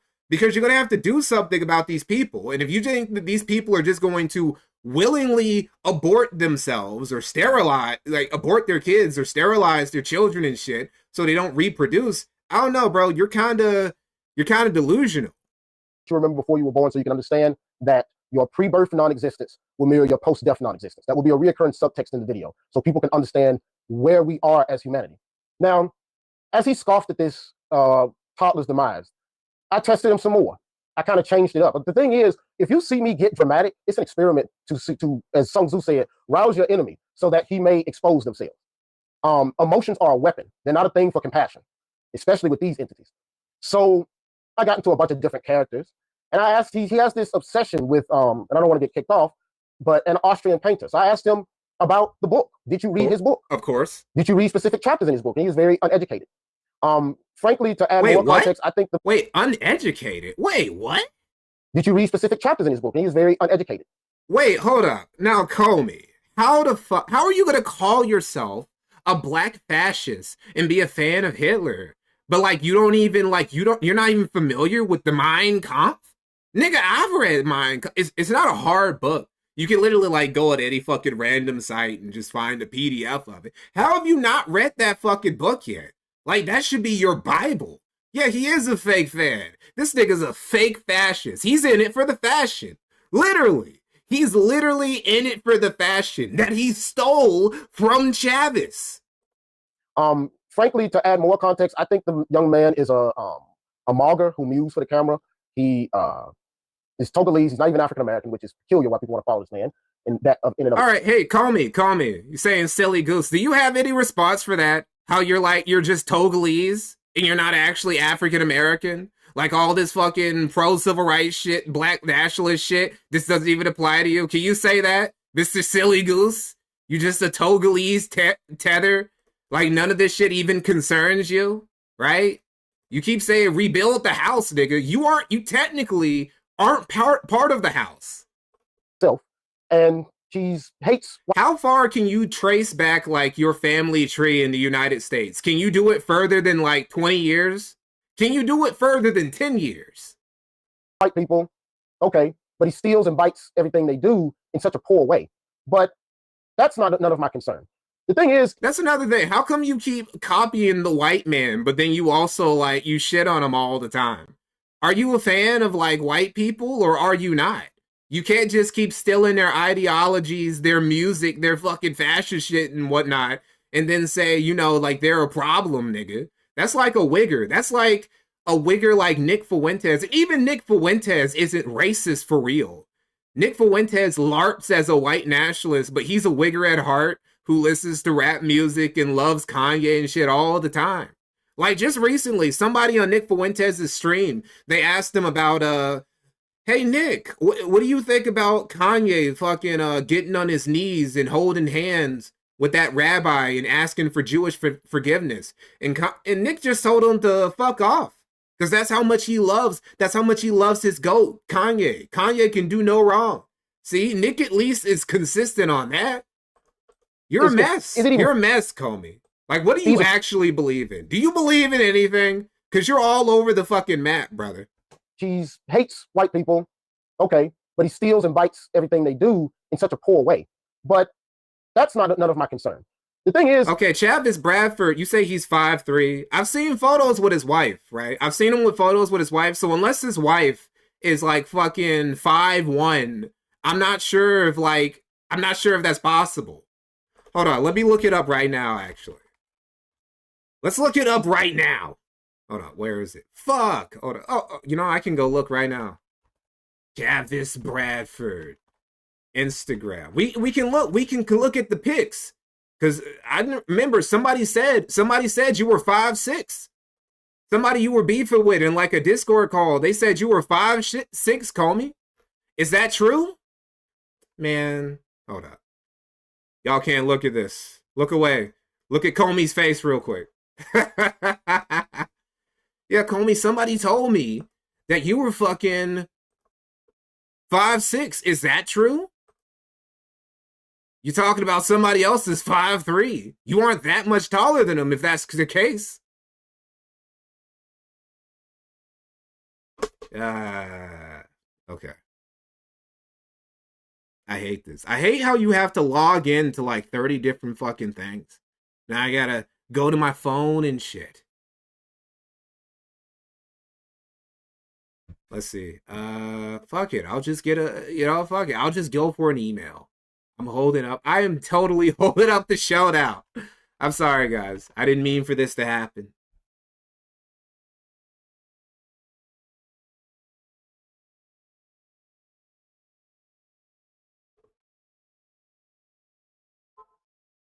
There we go.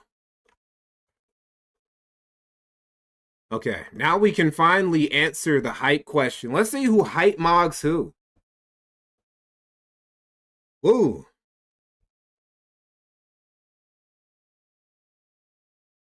Hey, why did you crash out? By the way, Comey, why did you crash out so hard when that one chick called you like a goblin?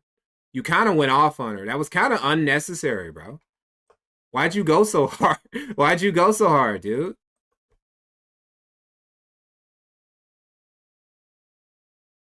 Like, she called you a goblin, and then, like, you actually just straight up called her, like, nigger. Like, what was that about? Called her a hard R. You called her a coon, too.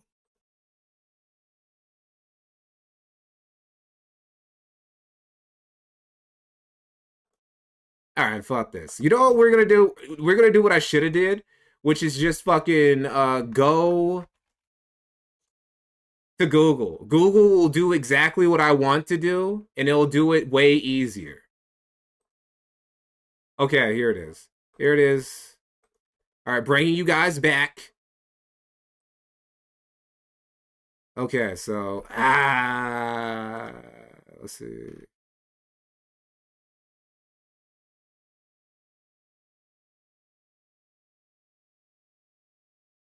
Oh, this was a terrible idea on my part. There we go. What the fuck?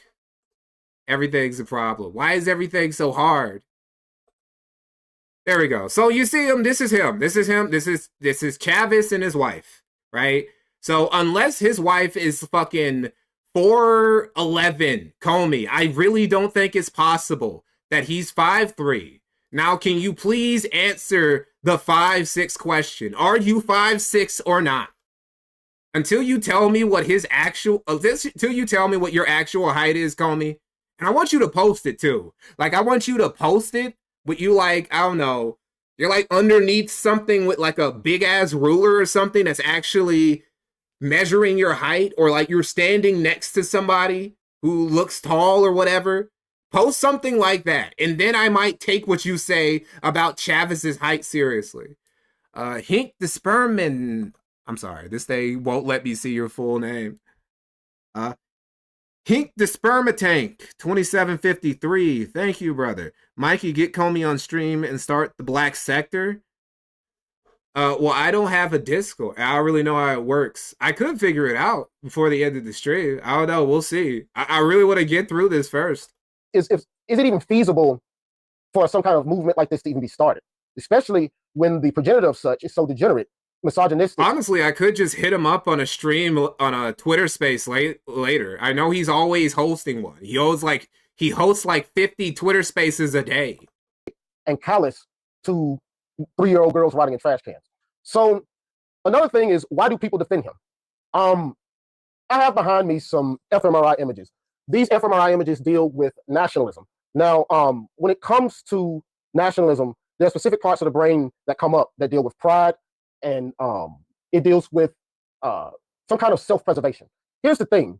If any of you are aware of the martial arts, you are aware that if someone is launching at you, trying to either kick you or whatever, you can use their momentum to throw them through a window and kill them. And remember, always ask yourself what you remember before you were born, so you can understand that your pre-birth non-existence will be no different than your post-death non-existence.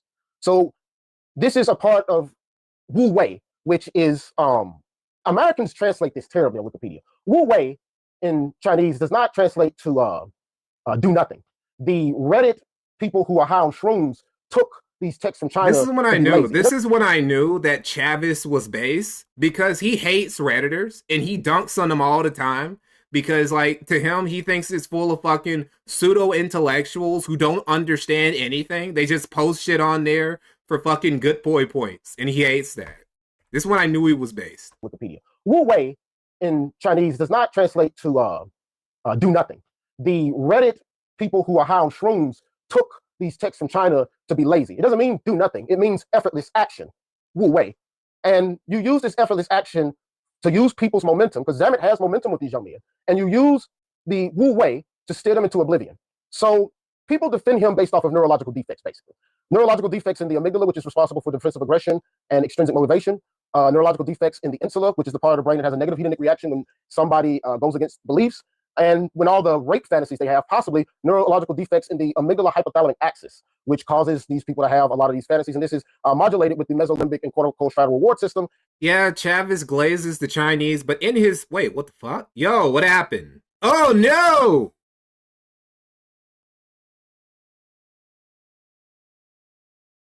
Oh, shit. All right, that was scary. All right, don't worry.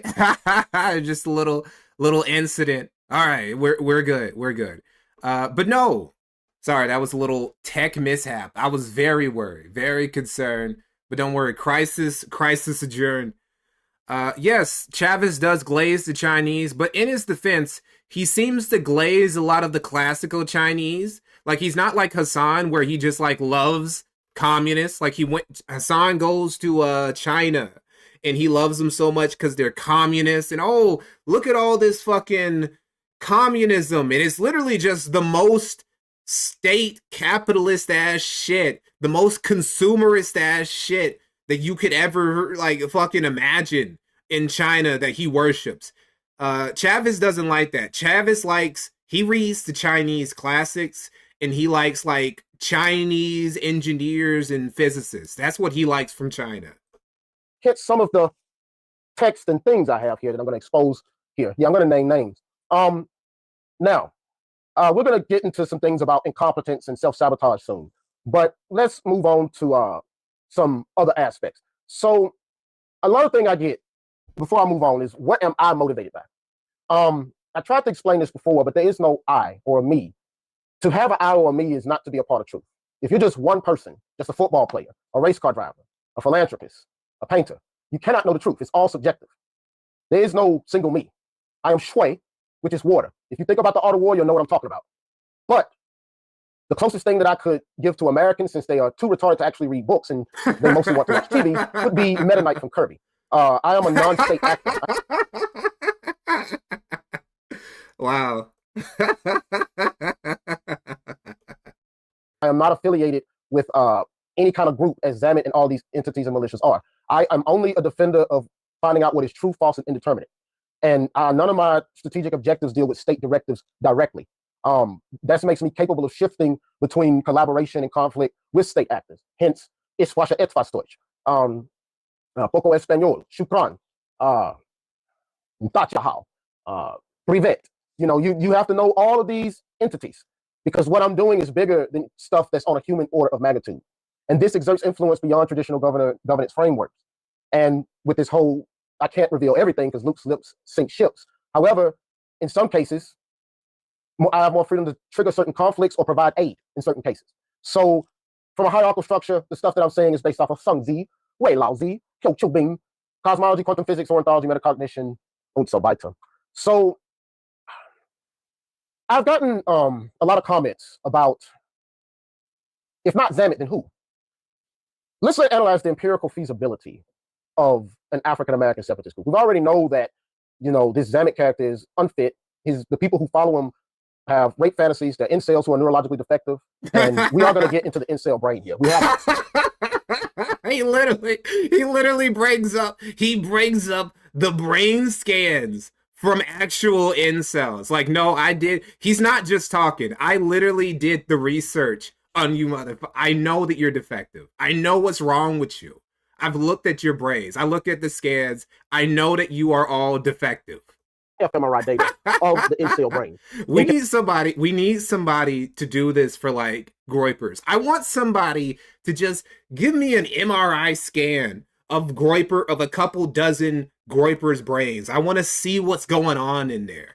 Tell me why they think the way and they say the things that they do. And we are going to get into the incel brain here. We have fMRI data of the incel brain in comparison with religious brains and how to solve this stuff. Nonetheless, I'm going to oscillate back and forth to why he's unfit and the empirical feasibility of an African-American separatist group or separatist group of any kind in America. So if you are familiar... Yes, he's literally... Chavez is literally I need to measure your skull. I need your skull measurements for science. He's literally that guy. With the likes of Malcolm X, Marcus Garvey, W.D. Du Bois, and Elijah Muhammad, whom Malcolm X had to separate himself from because he was a Diddy-like character or a Comey-like character. Oh, and I have some interesting pictures here. Comey-like character. If you know of these people, but you don't know who Ding Jiashang is, or Abdul Qadir, or Abdul Qadir Khan, or Homi Baba, if you know about Baba scattering, or Abdul Salam, if you know who Marcus Garvey is, but you don't know who Abdul Salam is, you may as well think about what you remember before you were born so you can understand that non-existence will be your highest accomplishment. Now, why is that? A lot of people are going to find that quite offensive. Like every accident, like every sentence is a bar. And it's not like it's not like he's not like he's doing what I do, where like I just like say an insult. These are all scientific, right? Like he's actually done the research. He's not saying things that like opinions. He's not saying beliefs. He's saying what he believes to be like objective reality based on the research he's done. He's like taken pictures of niggas' brains and he's put it in AI. He's done the calculations and shit. And he's like, no, like this is you guys are rapists. You guys are all your Diddy-like characters. You're defective products and whatnot. The best thing you could do for the world is just to not exist anymore. Before you were born, so you can understand that non-existence will be your highest accomplishment. Now, why is that? A lot of people are going to find that quite offensive. Civil rights was an illusion. The victors determined civil rights. It never actually really happened. It was fiction. It was written by a writer. And some of these writers are doing things based off of empiricism.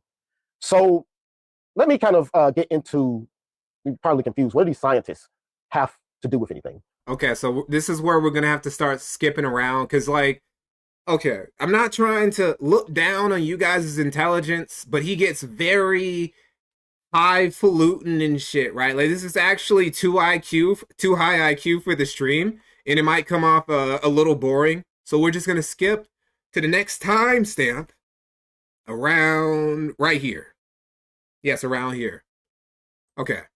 Let's get into stuff that's going to really make people watch this video, though. Civil rights is determined by the victors. Let me say this. What this Togolese immigrant who wants to dominate over white men and African Americans don't understand is that my grandfather was actually a bodyguard for Martin Luther King. I am more aware of the civil rights movement and the plight and dysphoria than he could ever really conceive. I love how he mogs Comey on literally every level. He financially mogs Comey. He intellectually mocks Comey like easily. Romantically, he mocks Comey. He actually has a wife. And unlike Comey, who again, Togolese immigrant who has no actual connection to African American history, he actually has relatives who are like directly related, right? Like 1 degree of separation between them and like the major figures of the civil rights era. Like on every level conceivable, Chavez mogs the shit out of Comey. Now, a lot of people in my family and a lot of people will, you can't disagree. Let me just diverge. Disagreeing and agreeing is irrelevant. There's only true, false, and indeterminate. Usually when someone says they agree or disagree, it's based off of a defective insula, meaning their beliefs. Is it too slow or too fast? I mean, all right, I can slow it down a bit. Hold on. All right. Have been challenged by empirical data, and they're like, well, I don't like what you said. Your pain, pleasure, reward, and punishment is irrelevant. This is only based off of experiments, observations, inferences, and things that are falsifiable. Now, be that as it may, I infer that civil rights is determined by the victors. And I don't think that Malcolm X, Martin Luther King, and Marcus Garvey actually done anything to help. It did not stop mass incarceration. It did not stop the situation with Bobby Seale. It did not stop the situation with Iran-Contra. It did not stop the situation with AIDS. It did not stop the situation with post 9/11 wiretapping, and this eventually leading into Sean Bell. It did not stop Trayvon Martin. It did not stop Breonna Taylor. I'm more aware of these things than you think. We don't have any Nobel Prizes in physics. The Chinese were very poor and done very horribly by the Japanese, and they rose back up. The Indians had a caste system, and they rose up. The Israelis are a minority. They rose up. So it's not a thing that if you're a minority, it's not a thing that if you're poor. And I'm going to get into that later. Nonetheless, it seems as though on a sociological order of magnitude, artificial intelligence has determined that the Reconstruction era is the determinative factor as to cascading failures into any kind of feasibility for African Americans to have their own separatist state. After the Union's victory in the Civil War, the 13th and 14th and 15th Amendments abolished slavery, granting citizenship, and enfranchised African American men. These changes were imposed by the victorious Union. This was not based on their own volition. Remember, if you can only say things on a sociological order of magnitude, you are neurologically defective. Please upgrade your nomenclature to include things that are based off of the amygdala, insula, anterior cingulate cortex, prenucleus, and other parts of the brain. If you can only say things based off of white man or desegregation on a sociological order of magnitude based off of human interactions, you are not neurologically capable of interacting with me or communicating with me in any meaningful way, and you will be only used as an experiment. Like literally, it's like you have to be this tall to ride this ride. Your IQ has to be at this level for you to even be able to communicate with me. If you don't meet that level of like IQ like requirement, I'm just gonna treat you like a fucking guinea pig and proceed accordingly. Moving on. Now, these changes were not done by the African American man that was on Glory, where Denzel Washington was whipped because he only wanted shoes to defend the army by which whipped him. Also featuring Morgan Freeman. These changes were imposed by the Victorious Union, not by the volition or willpower of African Americans themselves, illustrating how the victors codified civil rights. Artificial intelligence from DeepSeek is also determined, based off of many iterations of evolutionary optimization algorithms, that this also can be internationally known. The Allied powers established denazification policies and persecuted war criminals in Nuremberg, such as Rudolf Hess. Himmler killed himself.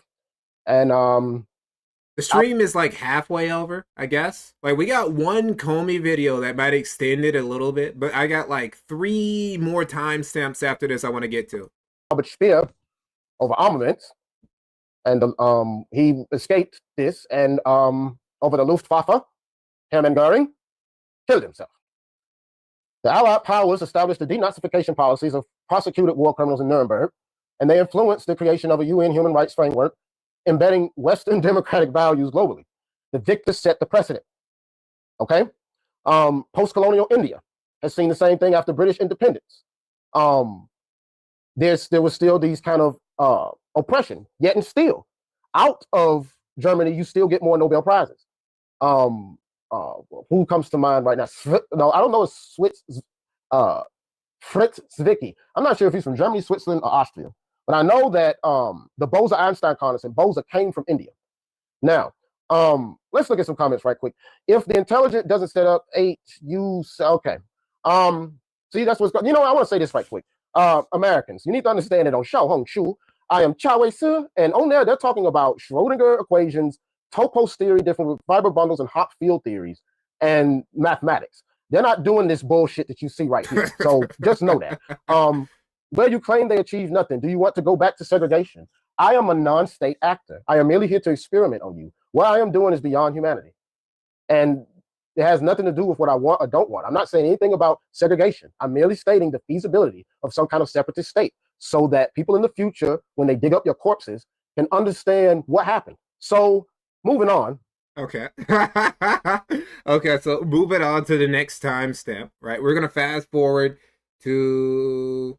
Okay, so this is where he like really, where he really starts going in on Comey about like a little bit past halfway mark. This is when he really starts going in on how Comey's ideology makes no sense and he's really got nothing. I'm going to add a Chinese element to end this video. Or Zhenghua. A weapon unused is the greatest threat. Let them know you possess it and let them fear the cost of forcing your hand. North Korea has done this. Iran is doing this. How can you do this? How can you do this? You don't know this. How can you? Y'all can keep talking that damn it shit all you want, but I guarantee you, it's gonna be like a Nancy Grace or Forensic Files episode. You ever think about the people on Forensic Files they talk about were already dead? They don't even know they even exist on Forensic Files. You're just gonna be a lab rat or a statistic in a damn book, and you won't even know what happened. Now, I'm gonna compare this whole African-American separatist state to the Qin dynasty. The Qin dynasty in the Warring States period happened around 475 to 221 BCE. I'm going... Use dark mode? Okay, I've already heard somebody like talk about that before, so... I don't know, I've never used dark mode before. Somebody also complained about that too on Twitter. It's like, why don't you use dark mode? I'm the only person on Earth who doesn't like use dark mode by default for things. Hold up, give me a minute.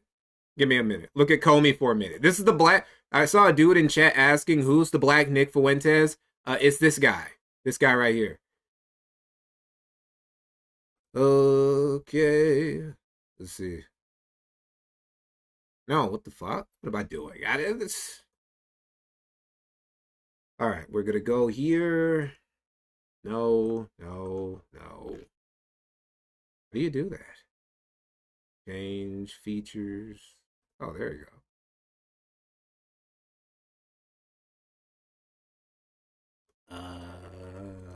Oh, there you go.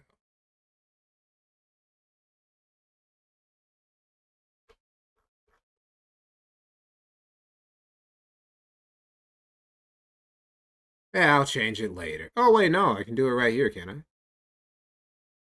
No, yes!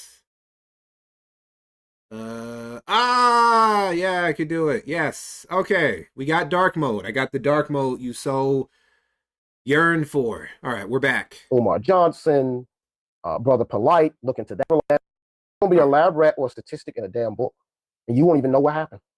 Now, I'm going to compare this whole African-American separatist state to the Qin dynasty. The Qin dynasty in the Warring States period happened around 475 to 221 BCE. I'm going off script.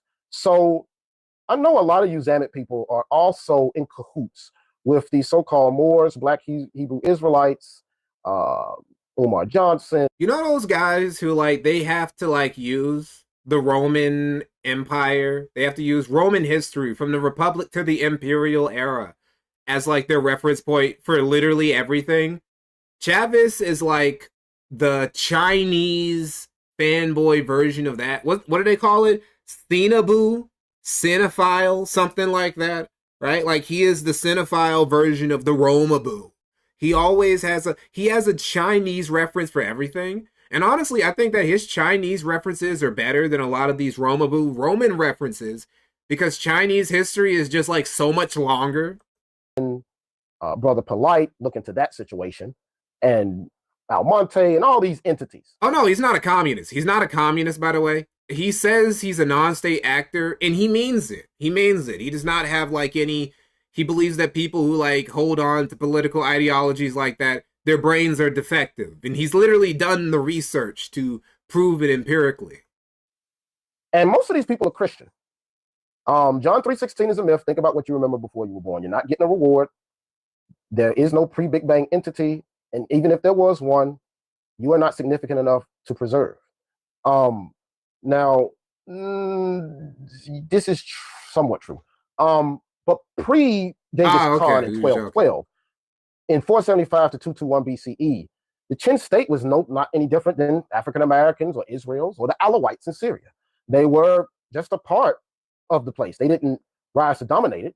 So why is it that Qin Shi Huang, now granted, this didn't last forever, but at least he liked Hitler, you know. But how did Qin Shi Huang do this? African Americans are a minority. How come they can't emulate Qin Shi Huang? I'm going to get into that right now. The Qin state dynasty's rise in the China Warring States period kind of offers a provocative lesson in pragmatism. You see, the Qin state achieved power by forming temporary coalitions. Now, this is where the Zamet shit fails horribly. You're online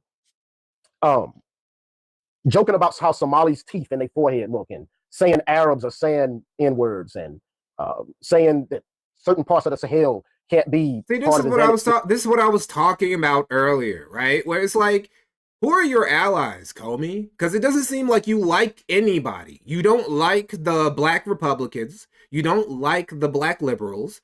You don't like Black immigrants, really. You don't like Black women, even though you aren't even gay. See, Nick Fuentes, his misogyny can at least be excused by him just being a seething, closeted gay man.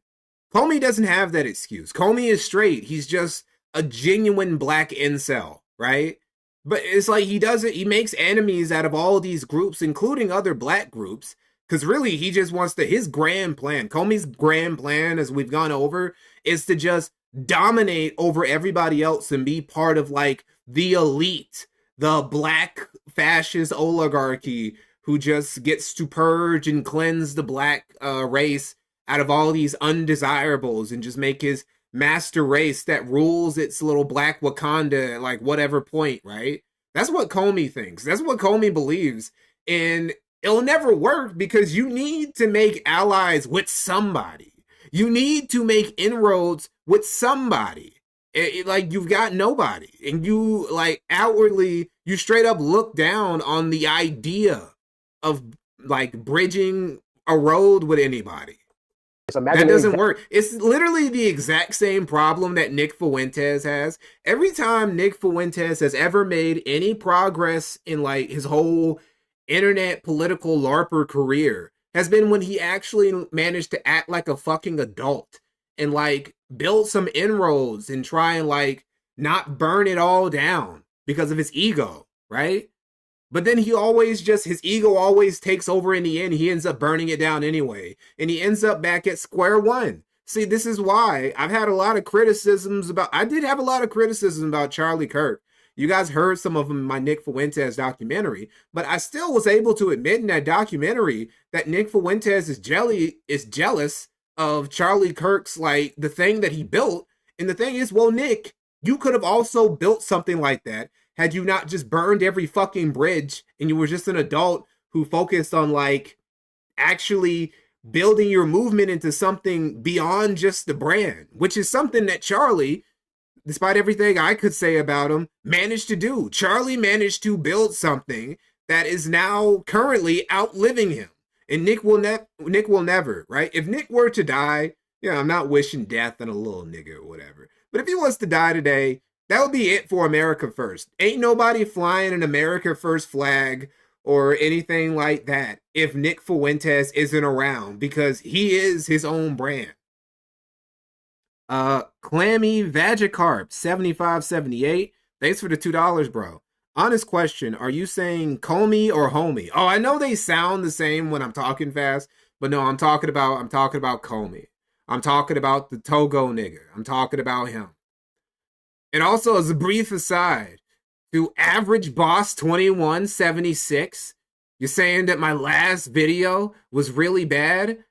I kind of low-key agree with you. I do agree. I felt it when, like, I was making it. When I was like, it's not that I was like, I was like purposely trying to make the quality of the video worse. It's that I could feel, this just feels like a regular fucking YouTube commentary documentary. And I honestly do like, I honestly do hate that style of video, but there's really no other style of video I could make that in. Because like I said, I just wanted to make a little video about Dark Viper's history of drama. Now, if it was an actual documentary, it could have been different, but it's like I was doing research and I saw British runners. Well, it's not even a documentary British runner, right? And also, I'm not like, I'm not shitting on you, by the way, Average Boss, by the way. I'm glad you watched the video, and I'm glad you like my older videos, and I do agree on you. I felt it. I felt it while I was editing the video. Man, this don't feel like me. This feels a little bit off, right? Last video needed more of a thesis. Yeah, you guys are right. I'll think about it. Don't worry. Don't worry. This last video you guys are getting this year, Christmas Eve, it's gonna be worth it. It's gonna be better. All right, now getting back to this. State that's in the southeastern United States. By the way, I'm just going to say something, Janet people. Your map is horrible. The southeastern United States, are you fucking kidding me? Are you fucking kidding me? Look at all the bases. That's another thing. I'm a truck driver. I'm a truck driver. I've seen this whole, I have a vision. When you say Las Vegas, I see it. When you say Baltimore, I see it. When you say New York, I see it. When you say Denver, I see it. When you say Albany, Georgia, I see it. It's not just a thing on the map. You people are, it's like, wait, Chi, you're going to get, or if you want to talk about World War II, Blitzkrieg. Blitzkrieg or Wei Chi, take your pick. You're going to get surrounded and circled, and you're not even going to remember you existed. You try some certain shit if you want to, but you don't have any allies. Okay, you're not going to make any allies talking about raping girls, and you don't care if they die, and all this, and you know, doing the things that you're doing. No one's not. Any person that does ally with you is going to be defective. And the reason the Qin dynasty was able to dominate all of China, even though they were like African Americans in the minority of China, is because they formed temporary coalitions with Chu and Wei, other states, to isolate and weaken stronger rivals, such as Zhao. Frankly, Zamet reminds me of the Emperor Zhao. Very stupid, only cared about himself. The videos were only about himself, very uneducated. And he was conquered by Qin Shi Huang, who had a greater strategy beyond China. So that's one thing. There are no allies. The people who want to ally with the African-American diaspora or Kamala Harris, and I'm not, okay, let me give some context because I'm about to say some things. I am not a conservative or a liberal, but liberals do things based on the anterior cingulate cortex, which is an emotional response to pain. When they see a gay person get knocked over, when they see stuff with abortion rights, that part of the brain supersedes all other logical parts of the brain. So be that as it may. Wait, isn't that literally that chart? What is it? That liberal brain chart something? What was it? The meme? This meme right here, right? This meme right here that shows you the difference between conservative and liberal brains, right? Like these heat maps and whatnot. I mean, literally, what he says, like what Chavez says about how conservative and liberal brains are different. I mean, it's not just like pseudoscience. Like, there's something to this, right? He's not wrong. Their brains basically do work that way. When it's like the liberal brain is basically just like it's ruled by empathy. Like empathy just rapes the liberal brain to the point where it doesn't even make sense. Those are the people who they want African Americans to vote for them out of pity.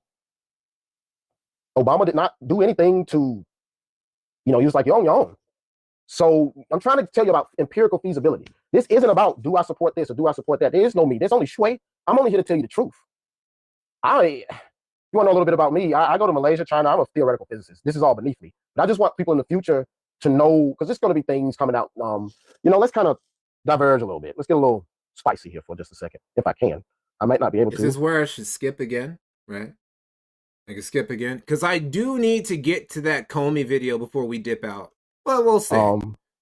Let's see. Because I picked this timestamp for a reason, right? I don't think I can. Well, I'll just scroll and talk. So, yes, they have no allies. Now, resource consolidation. The Qin dynasty absorbed conquered states' wealth and talent. Okay? When you're just talking about annihilation. Even General Petraeus, even though that quagmire was botched and they lost, even General Petraeus knew you can't just destroy the place. There's resources and people there. And you're talking about, we're going to find what he's talking about here in a minute. But yeah, that's not going to work. It's not going to work. You're going to have to find allies. So let's get into something like I found what I was looking for. So this entity you so-called praise, because I'm going to say this before I get into why the Qin dynasty, why African Americans aren't emulating the Qin dynasty in 416 BCE. A lot of you young men are very edgy. You love folk music. You like pictures of Pol Pot and Hitler. You like Wojaks. You rate women from 1 to 10 because you have a defective left fusiform gyrus. And for AK-40 round winning it, you wouldn't be able to do that anymore. And I understand it's kind of anime, kind of Discord. You're not going to feel anything after it's all said and done with. But for all the little black girls out there who might be interested in taking the GRE or going to medical school, and this man somehow rises to power, because Hitler did it. But it's possible. It's very much possible. We're going to get into something. We got some screenshots here. Most people are going to think it's AI or Photoshop, but it's just some screenshots here of this so-called hero. And this is just scratching the surface. But he wants to rape the white man and make them bleed over their flags. Wow. Rape the white man and break them up in front of their families. Take footage of their daughters having limbs cut off. Yeah, you gotta get off. That was Comey? Comey said that? Holy shit, I forgot this was in the stream. Wow, that's kind of insane. Hey, Comey, are you still watching the stream? Can you explain what you meant by that? Like, can you, go into that, see, here's the thing. If Comey comes out and he says, yeah, I meant that 100%, I stand on that, well, then I can't say anything.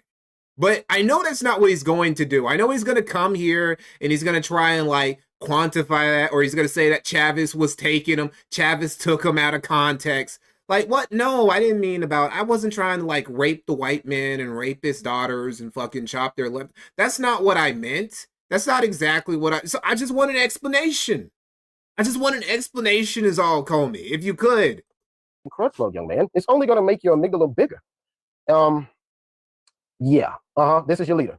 Now, a lot of people are going so what? I'm sorry, I hear so what for Sierra featuring Mobb Deep. That's just what's playing in my head. I know about Sierra and Mobb Deep, and that it's an act. It's called Hans Stockhausen. The list goes on. But it's the song So What? That's what they're going to say. And the so what is you're going to be on Forensic Files. So getting back on topic, you're not going to form any temporary coalitions. You don't have talent. There's a reason why. Let's read some of the comments here. Let's not forget the Animal Hero World War II, Wojak, Bear. Yeah, this is all you people really know. Anything about science you don't know about. You know this shit, don't you? This is what y'all are expert in, your own demise. That's a good quote. Hold on, let's hear that again. Don't you? Yeah, this is all you people really know. Anything about science you don't know about. You know this shit, don't you? This is what y'all are expert in, your own demise. Okay, let's get to the next time step. It's around. Oh, hold on. If I refresh it, it'll go to dark mode. Yes. Okay. We'll be. Where was the timestamp again? 102. All right. Don't apologize. Look, I need to make something clear. We're not friends. You're an experiment.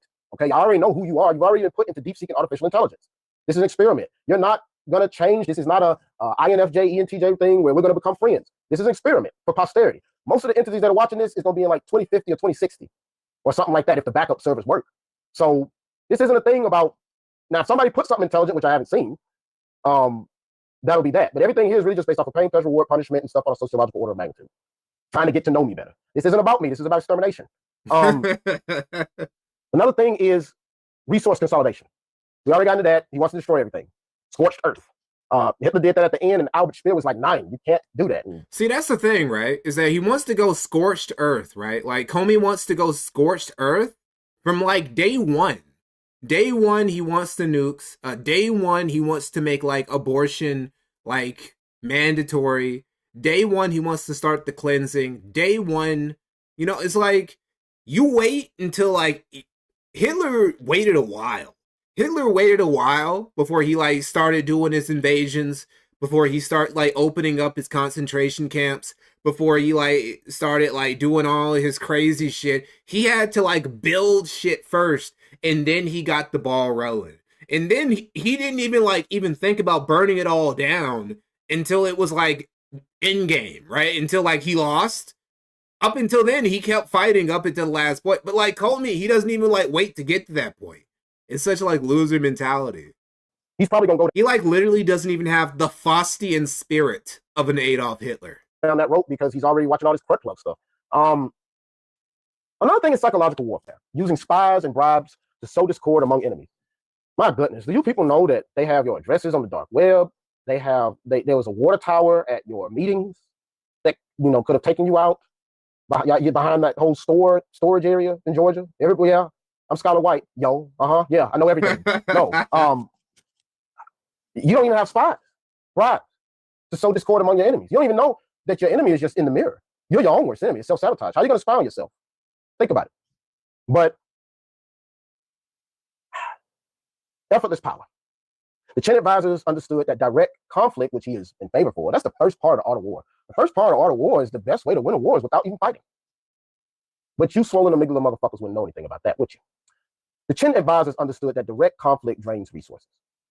And similarly, African Americans could have had alliances with other minorities if he didn't say that these other minorities are shit. They could have amplified political and economic influence without exhausting capital. The capital by which you don't have. Put your fucking money up. I wonder how much all of you are worth in total. What your GDP is. How much money you make jacking off the anime all day? Do you get paid for that? Or hentai, whatever. Do you get money for that? Are you generating income with that? Another thing is emptying the state. See, this is how you know. This is how you know that, like, the Zomanists, they ain't, like... You know that the Zomanists ain't really worth a damn? Because if they were, there would be... Either there would be, like, some shadowy billionaire or multimillionaire who would be, like, being a patron for them so they could keep, like, preaching their bullshit. Or the government would be, like, using them to weaponize against certain factions they don't like and destabilizing them. Or some foreign country would be, like, funneling money to them to cause discord in America. But nobody's doing that. Nobody's trying to covertly fund Comey because they know that Comey's not even good as, like, a human fucking... He's not even, like, good as a human bioweapon. See, Nick Fuentes can at least make a great human bioweapon. He's very good at, like, dividing the right and just causing all this discord and shit, right? Comey doesn't. There is nothing that Comey is good for. Except, I don't know, me making content out of him. Now, this is something that I think is very interesting. So this is interesting. I just now realized this, so it's a bit serendipitous. I don't want to get too deep into this, but let's just say, I'll use another example. So I went to some lectures in Singapore, and it was a lecture on dark matter and how to detect it with various haloscopes and Cherenkov radiation, all this kind of stuff. I'm over there. I actually got this book on the Leo's theories. I got this in Asia. This stuff is from Asia, and it's different from over there. They're focused on math. Now he wants to write about stuff about AI. You don't give a fuck about no damn AI. I know who you are. AI knows who you are. AI know who you are. AI knows who you are. The stuff that they study in Asia is different than they are over here. But China is attracting talent. You're attracting rapists. The truth is, I have been studying Drumguari and the HSK1. They're attracting talents over there. I'm not probably gonna. There's no all the. There was a neutrino detector they're gonna have in Waxahachie, Texas, canceled. You know, we got Slack, we got Brookhaven, but it's all gonna collapse. So, who are you attracting? Just other rapists. Okay, so we got one more. Actually, you know, hold on. I'll let this play. I'll let this play. Trying to attract talent. So there's actually a lot here, but I can only do so much. I pretty much gave people as much as I could on why this is not going to work. Let's look at the conclusion here. You're not going to be able to forge alliances to weaken adversaries. You're not going to be able to turn assimilation into extraction. You want to kill everything. And you're not going to build systems that are so resilient that oppression becomes obsolete. See, that's your thing. You all feel oppressed, and that is causing self-sabotage. You can't even build resilient systems to circumvent that. So it's not a thing about, hey, brother, let me get to know you. We're not brothers.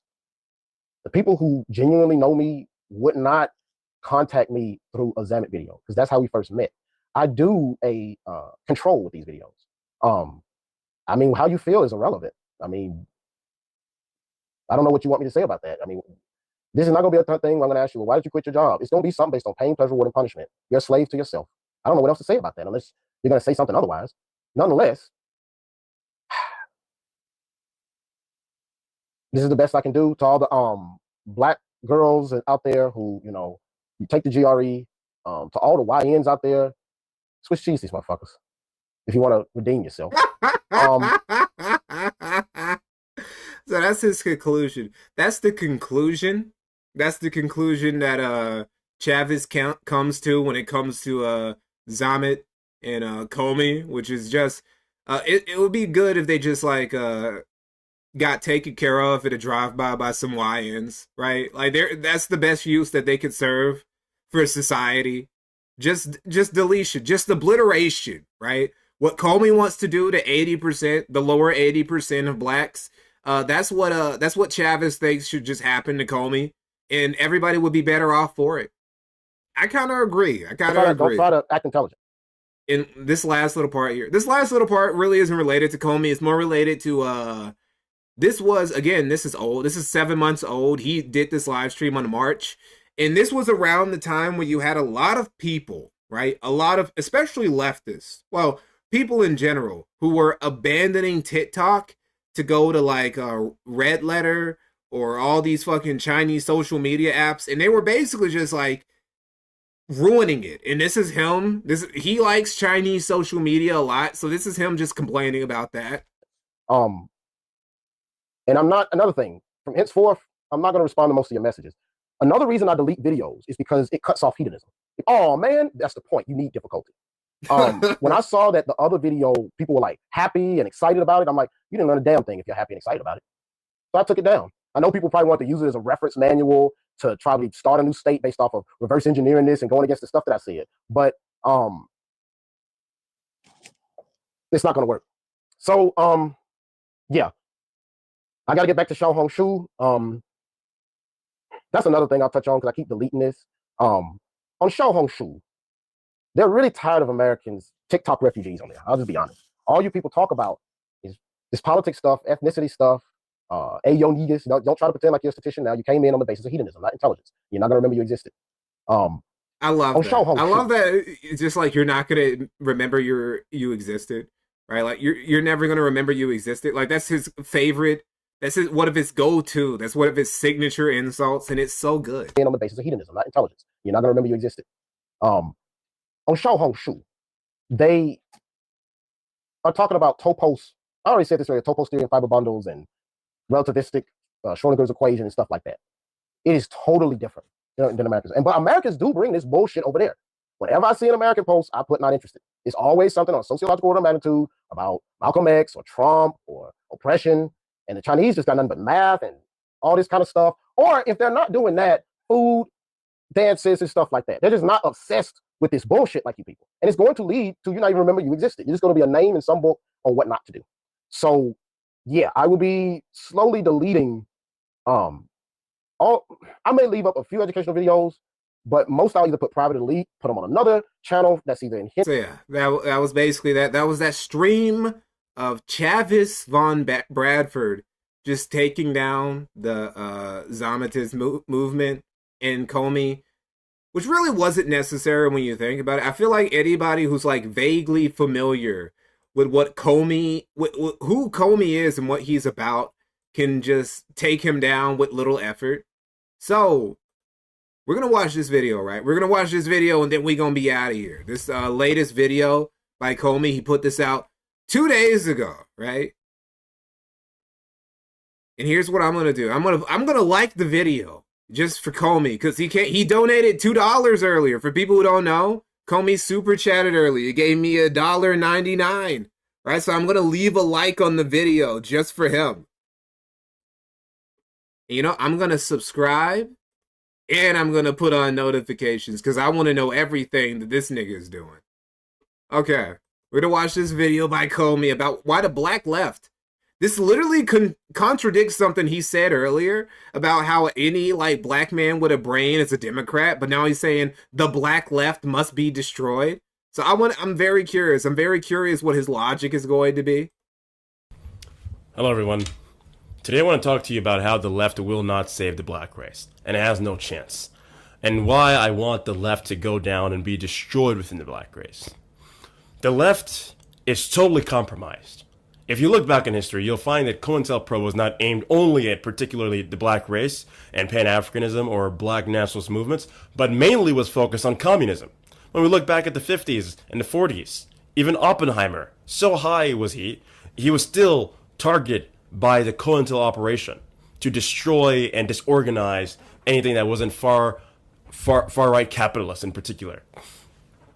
And so we look at it today. He does that snort. He does this snort he does it constantly, right? Like if you listen to him in a Twitter space, he does it constantly. When I was talking earlier about this podcast interview, whatever he did with this black nationalist chick, he kept doing it constantly when he's like COINTEL operation to destroy and disorganize anything that wasn't far right capitalist in particular. Like in the fucking DSP snort. Like Comey has his own version of that. Anything that wasn't far right capitalist in particular. He's the black DSP and the black Nick Fuentes. And so we look at it today. How can it be that the left's main focus was to make people trans, to hate men, to hate straight men in particular, and to make everyone weak, to make everyone individual, to push liberalism?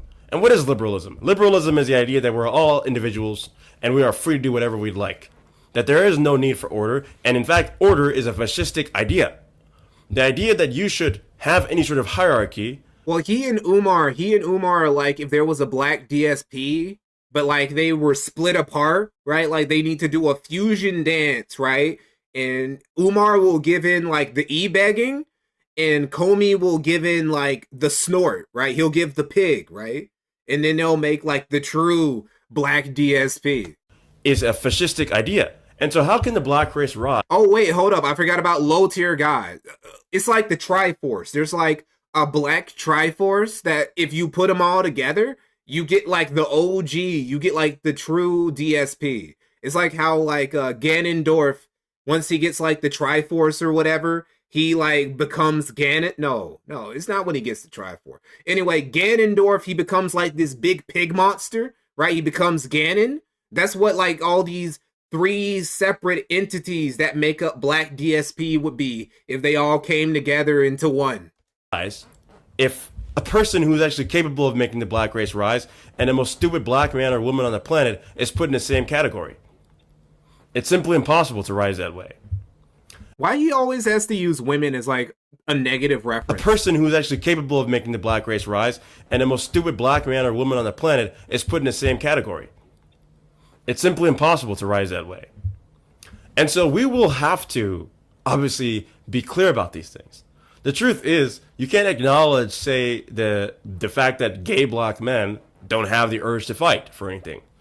Because if your idea is that you want to be like a woman, and a woman is a softer creature, and a woman doesn't want to do anything, and they want to live this soft life, where does that lead you to accept trying to be the pet of actually the capitalist? What does he think? I wonder what does he think, right? Because he loves to... The only black people he seems to have a positive opinion of, really, are like black civil rights icons or black dictators, ironically, right? People like that. Like he also thinks well of people like Mugabe, because I don't know, it was very based how Mugabe just killed all those black people in his reign, right? I don't know, that somehow that like helped black nationalism and beat the white man. I don't know. The only black people he seems to have, like, aside from that, are just black civil rights icons. But I wonder, what does he think of somebody like Harriet Tubman? What does he think of somebody like, I don't know, Rosa Parks is like super fucking overrated, by the way. Like that bitch, that shit was, once you know the lore of that specific civil rights incident, apparently they were going to use another bitch. She was supposed to sit on the bus or whatever, but she got pregnant. And you know what? Actually, credit to civil rights people.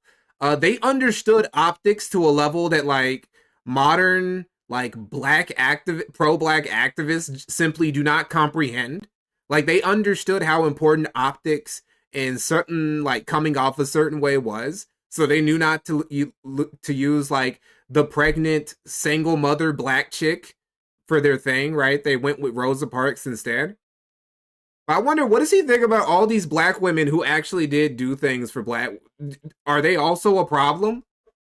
Where does that lead you except that? The only people who are going to want to fight for an order... Oh yeah, Malcolm X would despise this nigga, bro. He would hate this dude. And especially for his opinions on black women, right? Like, one of the reasons why, like, Malcolm X broke away from what was essentially a cult, right? He essentially broke away with that black cult was because of how that guy who was running the cult was like treating black women. So he would fucking hate Comey. Independent order, whether it be communist or anything else, are the people who feel the need to be sovereign. And that's only straight men. And so in the black race, that is straight black men. And so the left has no chance. The left is totally compromised. We should not be trusting them. The capitalists have all of NATO. The capitalists created NATO. They wanted total unity amongst the white race. Let's be honest. That's what NATO is. NATO... What? That is the first time. I have literally never heard NATO described that way. NATO was supposed to have unity of the white race. Nigga, NATO was literally built to combat the Russians in the Soviet Union. NATO was literally built to fight other, like, white people, right? It was built to fight white communists. That was what NATO was meant to do. Like, what the fuck are you talking about? Is white people saying, let's be united. And yet the left is saying we should all be individuals. We should all do whatever we want.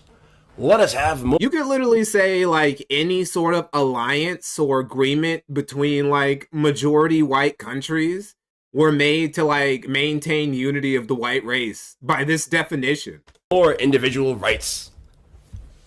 The idea that there should even be order in a home is apparently fascistic. And so the left of today in the United States has pushed out every man, pretty much, every straight man. And the reason why the Democrats still win over black men is really because of the race question. That's it. There's no other reason to be voting that way. That's actually pretty true. I'm not gonna lie. That is true, right? Like, it's purely because of race at this point. They don't want the actual rise of the black race. It's something that they make use of for their little silly arguments. And the thing is, like, he's actually delusional. Like, Comey is actually, like, does he really believe these things? I gotta wonder. I mean, he has to believe him because there's really no point in him continuing to push this LARP for so long, because somebody pointed this out to me. Comey has been doing this as long, if not slightly longer, than Nick Fuentes has, right? So there's literally no reason at all for him to continue with this, whatever the fuck he's doing, unless he actually believes it. But if he actually believes it, that means that this nigga is delusional. And because nothing he says is based in reality. The left, the Democrats are trying to keep, I know people make the jokes about how the Dems are the real plantation owners and whatnot. You know, it was Republicans who ended slavery, which, you know, it's kind of a weird, whenever I hear somebody, because they'll always say, same people who say that also say that the Civil War, slavery played like a very small part in the Civil War. Okay, then why is it a big deal that the Republicans ended slavery then? And it's like, like, it doesn't make any sense. But it's like, no, it's like, Democrats do so much to like try and appease minorities. There are Dems, especially in states like California, who really, really would give away like reparations to black people to like guarantee their loyalty forever if it wasn't for the fact that the other minorities just like wouldn't be cool with it. Yes, leftists want us to let go of race. Martin Luther King said, "Let us all focus on." I'm not quoting it particularly correct here, but he said, "One day I want little white boys and little black girls." First, that's disgusting, because now he's promoting race mixing. Even Martin Luther King Jr. doesn't get a pass, right? Like MLK, no. He was promoting race mixing, right? He was saying that he hopes that black and white children get along. Fucking disgusting. It's gross. But he said, "I want little black boys and little black girls, little white, whatever, to come together." And then he said he wants to be judged basically individualistically. He wants to be judged by his own individual actions and not by the color of his skin. Now, this is fundamentally individualist. That was the route to destruction right then and there. When the Europeans were invading the African continent, what they did was have tribes fight each other. Have little individualist tribes fight each other. What? That was the route to destruction right then and there. When the Europeans were invading the African continent, what they did was have tribes fight each other. Okay, yes, it was the Europeans, Comey. That's what was happening.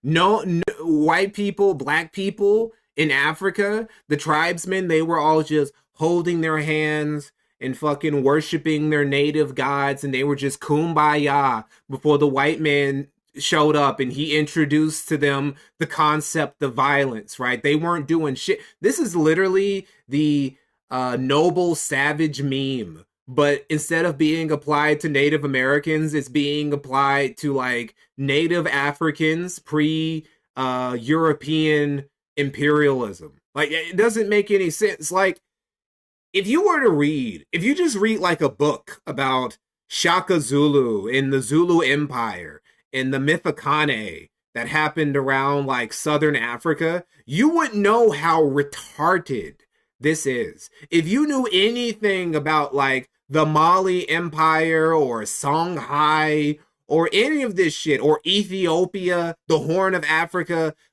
Somali, Kilwa, Madagascar, how like their unification was, they were always at war with each other until they were unified because, I don't know, one Madagascar king was given guns by the British or whatever. You would know how ridiculous this is. This dude doesn't know anything. He doesn't know anything about Black American history. He doesn't even know anything about Native African history, right? Like where he's actually from. Like, does he really believe that nobody was fighting on Togo? I know Togo is a little island, whatever, but surely he would have to know, even in Hawaii, they were still going. Hawaii is literally the closest any place on earth comes to paradise, right? No, like, evil mosquitoes or serpents or shit like that. You know, just plentiful food. It looks beautiful like most days out of the year. Niggas were still killing each other and sacrificed themselves to gods, right? It happens everywhere. he somehow thinks that Africans are an exception. Have little. And yes, Togo. See here, pretty much all of the West Africans, because this is something that like Pan-African retards like this don't understand. Very, very few Europeans actually penetrated Africa prior to the scramble for Africa. They mostly just stayed on the coast, right? And so how did they get their slaves? Well, they usually didn't capture their slaves. Usually, native Africans caught other Africans and then they sold them to the white man for guns, for gold, for horses. In fact, if you go on Twitter, like you will find, here's the thing, on Twitter, native Africans beef with African Americans a lot. Like it happens a lot actually. And Africans love, when we're getting into these beefs, they love to bring up how they sold our ancestors to slavery. Y'all weren't even worth keeping around. It was like we got too much of a deal when the white man gave us the guns and gold for you niggas. It was actually too much. We actually ripped them off because you niggas are worthless, right? They say this sort of shit. This was what was going on in Africa, but he pretends that everybody just got along before the white man showed up. Okay, bro. Individualist tribes fight each other so that there wouldn't be a big bunch they would have to ever fight. And that's precisely what that led to. Why is it that ever since that happened, there's been a decrease in black home ownership, a decrease in black wealth, a decrease in black land ownership? Apparently, in 2040, the wealth in the black community is set to become just zero. Why is it that since then, now 24% of black people who are getting married are interracial, or about 20% of black people who are getting married are in interracial relationships? Why is it that now there's a 70% single motherhood rate? The reason is, when people don't feel the need to fight for... None of these are black people's fault. Like, the easy question, the easy solution, the straightforward answer to all these questions are just lack of accountability in the black community, not doing very... Well, hold on. Oop. All right, my bad. Okay, so there actually is a very extenuous explanation for why the black American community is in its current state, right? Pretty much all of it comes post civil rights. Like 90% of the problems that plague black America today are like, vast majority of them are post civil rights. Very, very few come from Jim Crow or the slavery era, right? It's all stuff that has to do with like the crack epidemic, a lot of these programs that kind of discouraged black people like making families and like living together in homes, because the state made it cheaper in some cases for black women to just divorce their husbands and just raise their children by themselves because of certain benefits they got. You know, stuff like that. Gang violence. The gangs that were supposed to originally protect black people from corrupt police ended up becoming way worse than the corrupt police officers they were supposed to protect the community against. And they started getting in all these vicious turf wars and selling drugs and just ruining the communities to a degree that where they're like unrecognizable within just like 20 or 30 years. You know, shit like that. But like, he doesn't know this because he doesn't read anything. I don't think this nigga... You know what? I've once made fun of the dudes who just have the big library, the big bookshelf behind them, and like how they're trying to make themselves look so big brain. I don't know if this motherfucker actually owns a library. I mean, a personal library. I don't know if he has a single bookshelf. Maybe he has a book that like he puts like on a desk or something, and maybe he glances at once a month or whatever. But I don't think he actually reads any sort of academic books about the subjects he concerns himself with the most. For their community, they don't feel the need to ensure that their community is strong because they need something to stand upon, and they want to be the puppets of whites. When you don't feel the need to rely on your own race, and you are now reliant on people who oppose and hate you, you don't feel the need to build your own thing. And now you're at their mercy. Now they can destroy you whenever they want. Whenever they feel like you can't go into white stores, you now don't have the black stores to go into. So that was a leftist take. The quote-unquote right-wing take, the right-wing take that I make today, that people compare me to like some Nazi German for, is that I say, our race matters. goddamn the left for claiming we shouldn't even recognize race, that race doesn't exist. So what the... Is that something that the left claims? I feel like they kind of switched. I feel like now it's the left who are saying that race actually is important. And it was like, they like flip-flop. One time, one side will say, well, no, race and stuff, that's not that important. We should just judge people based on their actions. And then the other person will say, no, actually, race is important. We can't just like not consider how like race and ethnicity and culture play in a culture and whatnot. And they flip-flop depending on like certain cultural trends at the time, right? But it's like, I don't know, both sides are kind of obsessed with race in their own unique ways that are kind of unhealthy.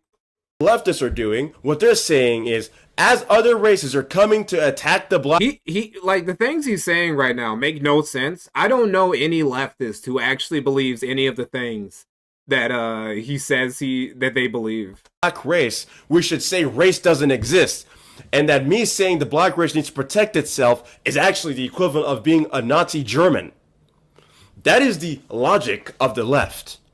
And if you think these people have any hope of fixing anything, my friend, you have lost your goddamn mind. They have no hope of fixing anything. Okay? The truth is, these gays and these black... How are you going to fix anything? Like, he never provides a solution. He gives all these ideas. He's a glorified ideas guy. He can tell you what's wrong. Well, he can't even do that, right? I'll give this to Nick. I'll give this to Nick Fuentes. Nick is actually pretty good at identifying things that are wrong. Now, all of his ideas, all of his solutions to fix these things are kind of retarded, but he's pretty good at identifying problems. Comey can't even get that part right. He can't even, like, identify the problem. So when he tries to present any solutions, when he does, because most of what he does is just complain about the white man, complain about low common denominator blacks, complain about black women, because he's an incel. All he does is complain. He doesn't really, like, present solutions. And when he does, they're always bad because he doesn't even know what the problem really is. Clammy Vagicarb 78. Thank you again for another $5. You ever see that that means you're gay scene in Law and Order SVU with a brother that looks Uncanny Valley like he's a PS2 character? Reminds me of Comey. I actually know exactly what you're talking about. With Ice-T and whatnot. I actually know exactly what you're talking about. No, hold on. Why I put the Comey's name in there again? It was... That means you're gay.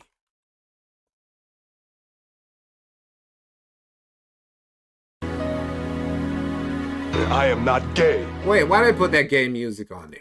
We don't need that. I am not gay. I have relationships with women and sex with men. And I got news for you. That means you're gay.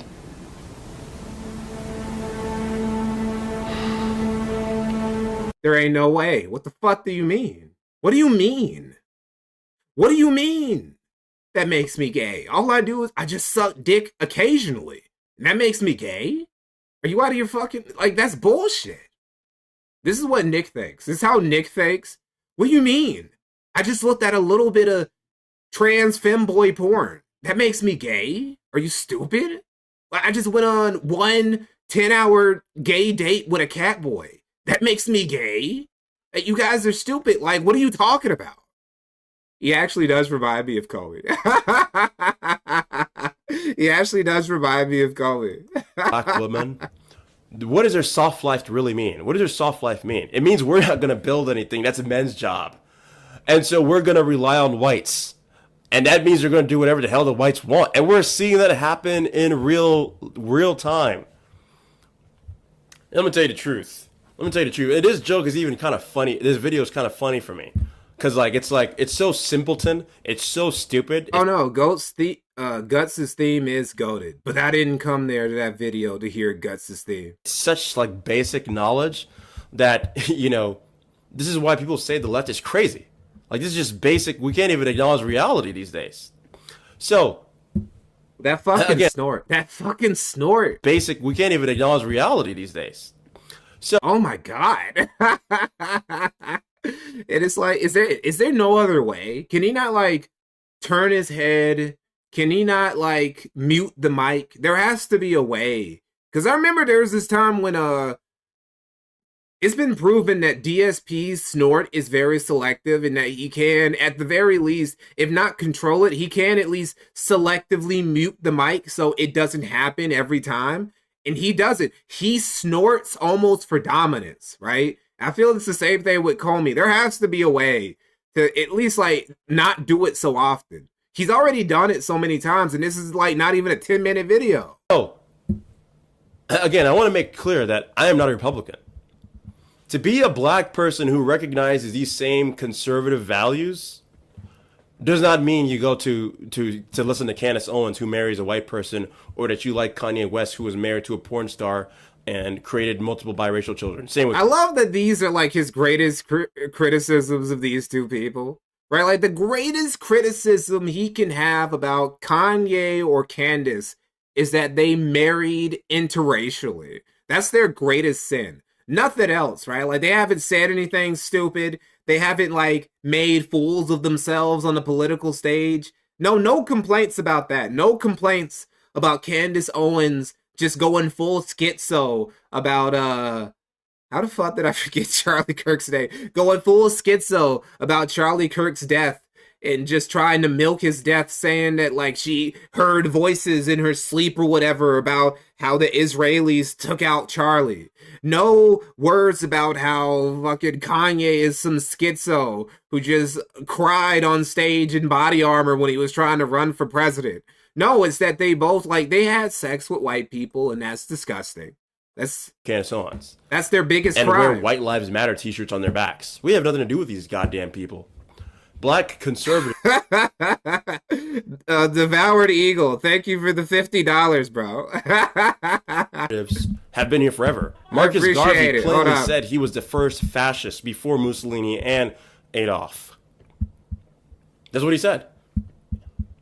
The idea that people want to be unified and that people want to be strong and they want to have a strong military to defend themselves is somehow the equivalent of being Nazi Germany is precisely the sort of COINTELPRO stuff that infiltrated the left. Now hold on, bro. Like you are literally emulating like the aesthetics and like a lot of the core tenets of Nazi Germany's beliefs, right? You're literally copying Hitler's flow. And you're doing it on purpose. And now you're saying that makes us... His ideology is so incoherent. Like, I don't know what he actually believes. It's really hard. I don't know what he believes outside interracial relationships are bad and black woman dumb. Those seem to be the only two things that he believes. And really, that really doesn't make him that much different than, like, the average Nazi. Maybe if there was something more to what he believes, we could like have a discussion, but it doesn't seem like he believes anything other than like interracial relationship bad, black woman dumb. It is like, okay, shit. Nick Fuentes, who is a product of like an interracial relationship, he agrees with that. And so now the left thinks if you're not a trans feminist woman, you're right wing and you're bad. So how the hell are they ever going to do anything? How the hell are they going to do anything? They think that having a 70% single motherhood rate is better because women are liberated now. I mean, literally, like, the idea that the black left is useful at all to anyone except our enemies is a joke. No, they're idiots. And the black left needs to be crushed. They need to be totally destroyed. And the black right needs to take total control. Nick Fuentes ironically complains about, he has complained about black women less than he's complained about white women, right? And we will do that. We are going to win this battle. Which, like, I don't understand, right? He used to be very good friends with Candace Owens at some point. Because we're the logical, rational ones. And they're the stupid, deranged ones. He also used to be good friends, to be fair, with Laura Loomer. Well, Laura is Jewish, so technically that's not being friends with a white woman. Who's a white woman? Who's a white woman who Nick Fuentes was like friends with or was close to? Besides his mom. who is a race mixer, right? See, that's the white woman. The only white woman. No, there's also Lauren Witzke, who I forgot to put this. I really should have put this in my video. Lauren Witzke, she once made a. Maybe I can look it up actually. Maybe I can. Hold up. Nah, hold up. Anyway, Lauren Witzke, she once got arrested for trafficking drugs into the United States, allegedly for like a Mexican cartel. Right? Which is funny because she once like made a Twitter post about how immigrants don't care about trafficking drugs into the country. They don't care that it kills American lives. Okay, bitch, that's literally what you did. Also, she's married to a Mexican and she has like a half Mexican baby. So the two, and she's also like a giant Nick Fuentes simp. So the only two white women I can think of who are like really cool with Nick are Lauren Witzke and his mom, who are both race mixers who are married to brown men. So, I don't know. I don't even think that Nick Fuentes doesn't give a fuck about interracial marriage. Not for real. He doesn't care. He does that for the optics because he like has to LARP. He has to LARP as a white nationalist. He's not racist. He doesn't care about interracial relationships. He doesn't even hate black women. He's actually way less racist than Comey here is. So, this is simply the truth. And we're not going to act like it's not the truth, okay? So to the black leftists, God damn you, you're not going to win anything. One day will come when you'll get precisely what you deserve, okay? And black men, straight black men, are going to win this goddamn fight. We're going to be totally unified, okay? We're going to crush your 70% single motherhood rate, try to trans black people and turn us into fucking weird, half-human things. Good fucking luck. You're going to be crushed. You're going to be destroyed, okay? Do you know what Stalin would do with people like you? Again, he only has two references. It's always Hitler or Stalin. What is with these dudes in Hitler or Stalin? If you're going to be a black fascist, can you at least not simp for like the GOAT of communism? Can you not do that? Can you at least just stick to simping for black nationalists and fascists, please? Stalin do people like you, you'd be sent to the god fucking damn gulags. And that's precisely what you deserve. Alright? There's no hope for you. There's no hope for you. You know what sort of messages I get ever since I've been making these videos from black men? Black men have been awakening. There's simply now a voice that's talking about these things, and more will arise. I'm simply one of the first. If you're a black man and you get radicalized by fucking Comey here, you might actually be more retarded than the average groiper who got radicalized by Nick Fuentes. Because at least an excuse that the groipers have is that most of them are just dumb, retarded teenagers and they literally don't know any better, right? Like they not only pick the white nationalists to be their hero, they pick literally the worst they pick the white nationalist who's not even white. And it's like cool with race mixing. And whose idol is a race mixing black man. And who's also gay, right? Like that's who they picked as their hero. They at least get the excuse of being dumb teenagers. If you're a grown ass black man and you pick this Togolese immigrant as your Pan-African black nationalist hero, you are stupid. You are retarded. There's no hope for you. He would say Chavez would examine your fucking brain and he would say it would be defective and he would be objectively correct. Okay. The black right is not cooned out. The black right does not worship the whites. You can keep calling us Republicans all you want.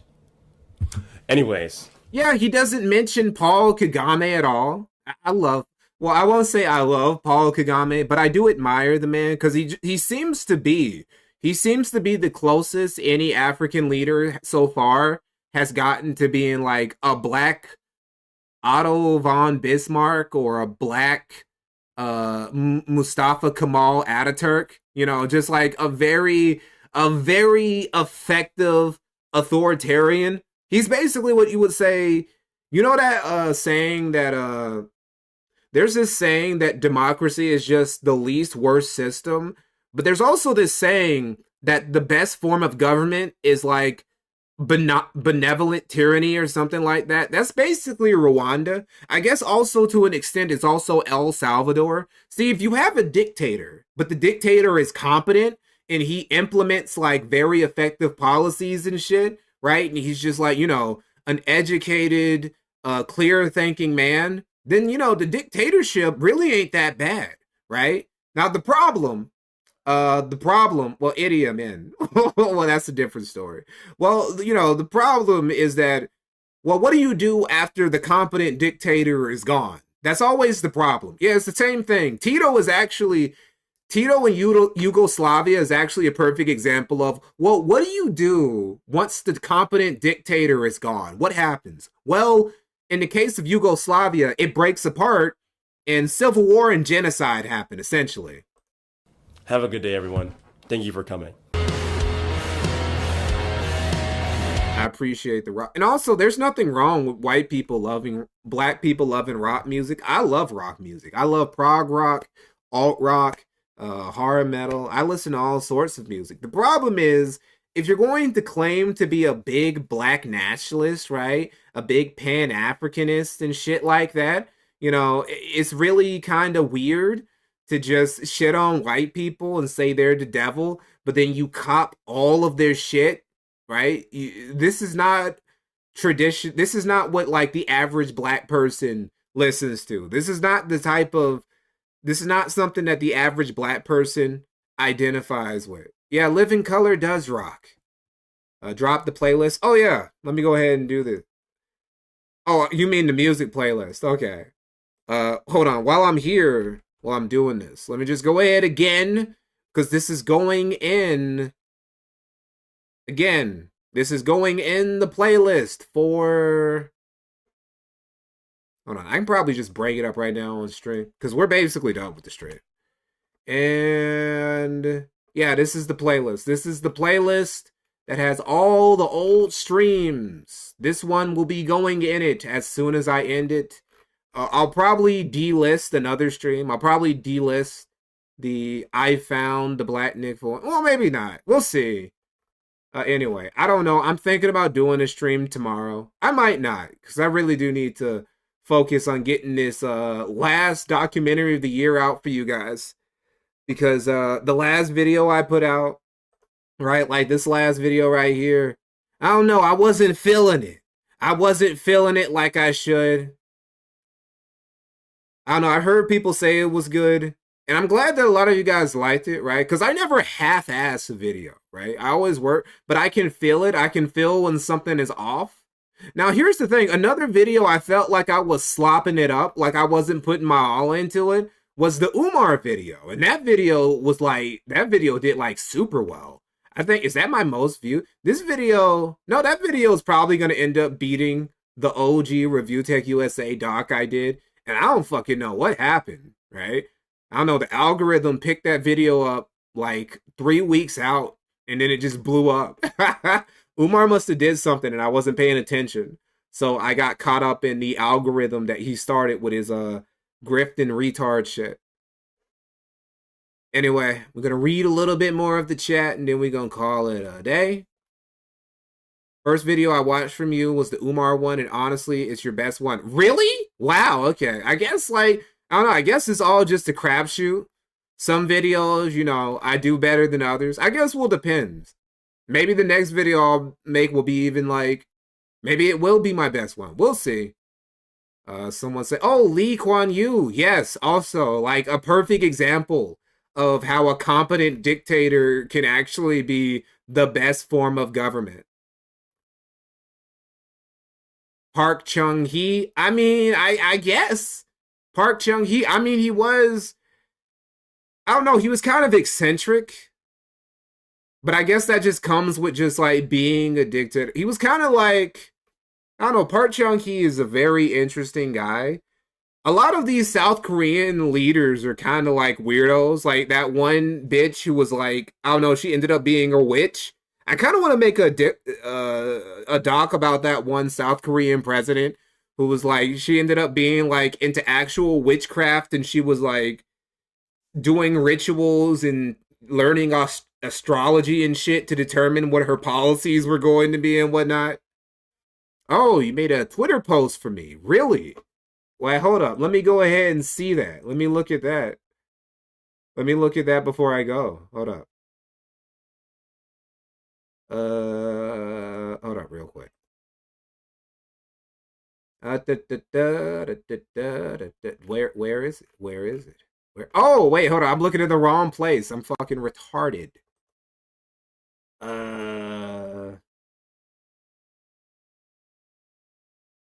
Here it is. Here it is. Oh, okay. Hey, look, he came with the receipt. Comey actually posted a receipt. Okay. That kind of seems like you're angle frauding. I'm not gonna lie, bro. Like, I don't know, how tall is this girl? Also, like, the way that the camera is positioned, I don't know, that's kind of suspect. I appreciate, I do appreciate, I'll give it to you. You posted it. I asked and you posted it.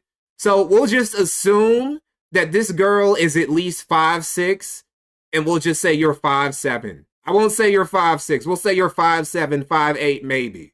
I'll give that to you, Comey, because you at least did post it when I asked you to.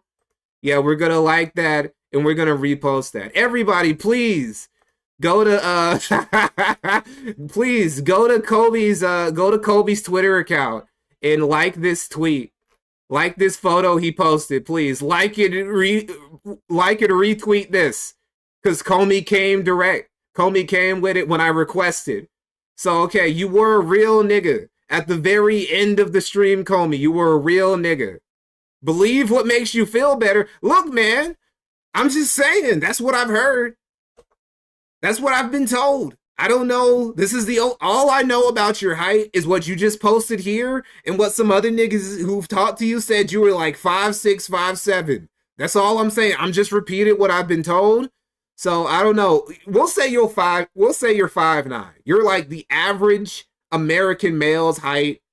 How tall is that in Togo? Hold up. How tall is the average Togo guy? Togo average height.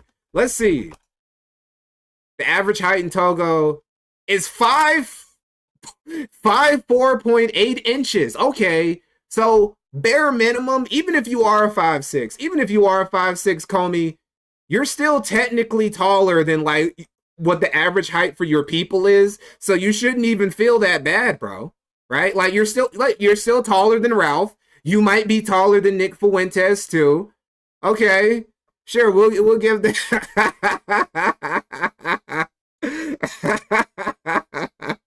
Okay, that's it, guys. All right, I'll see you guys later. Thank you for coming to the stream.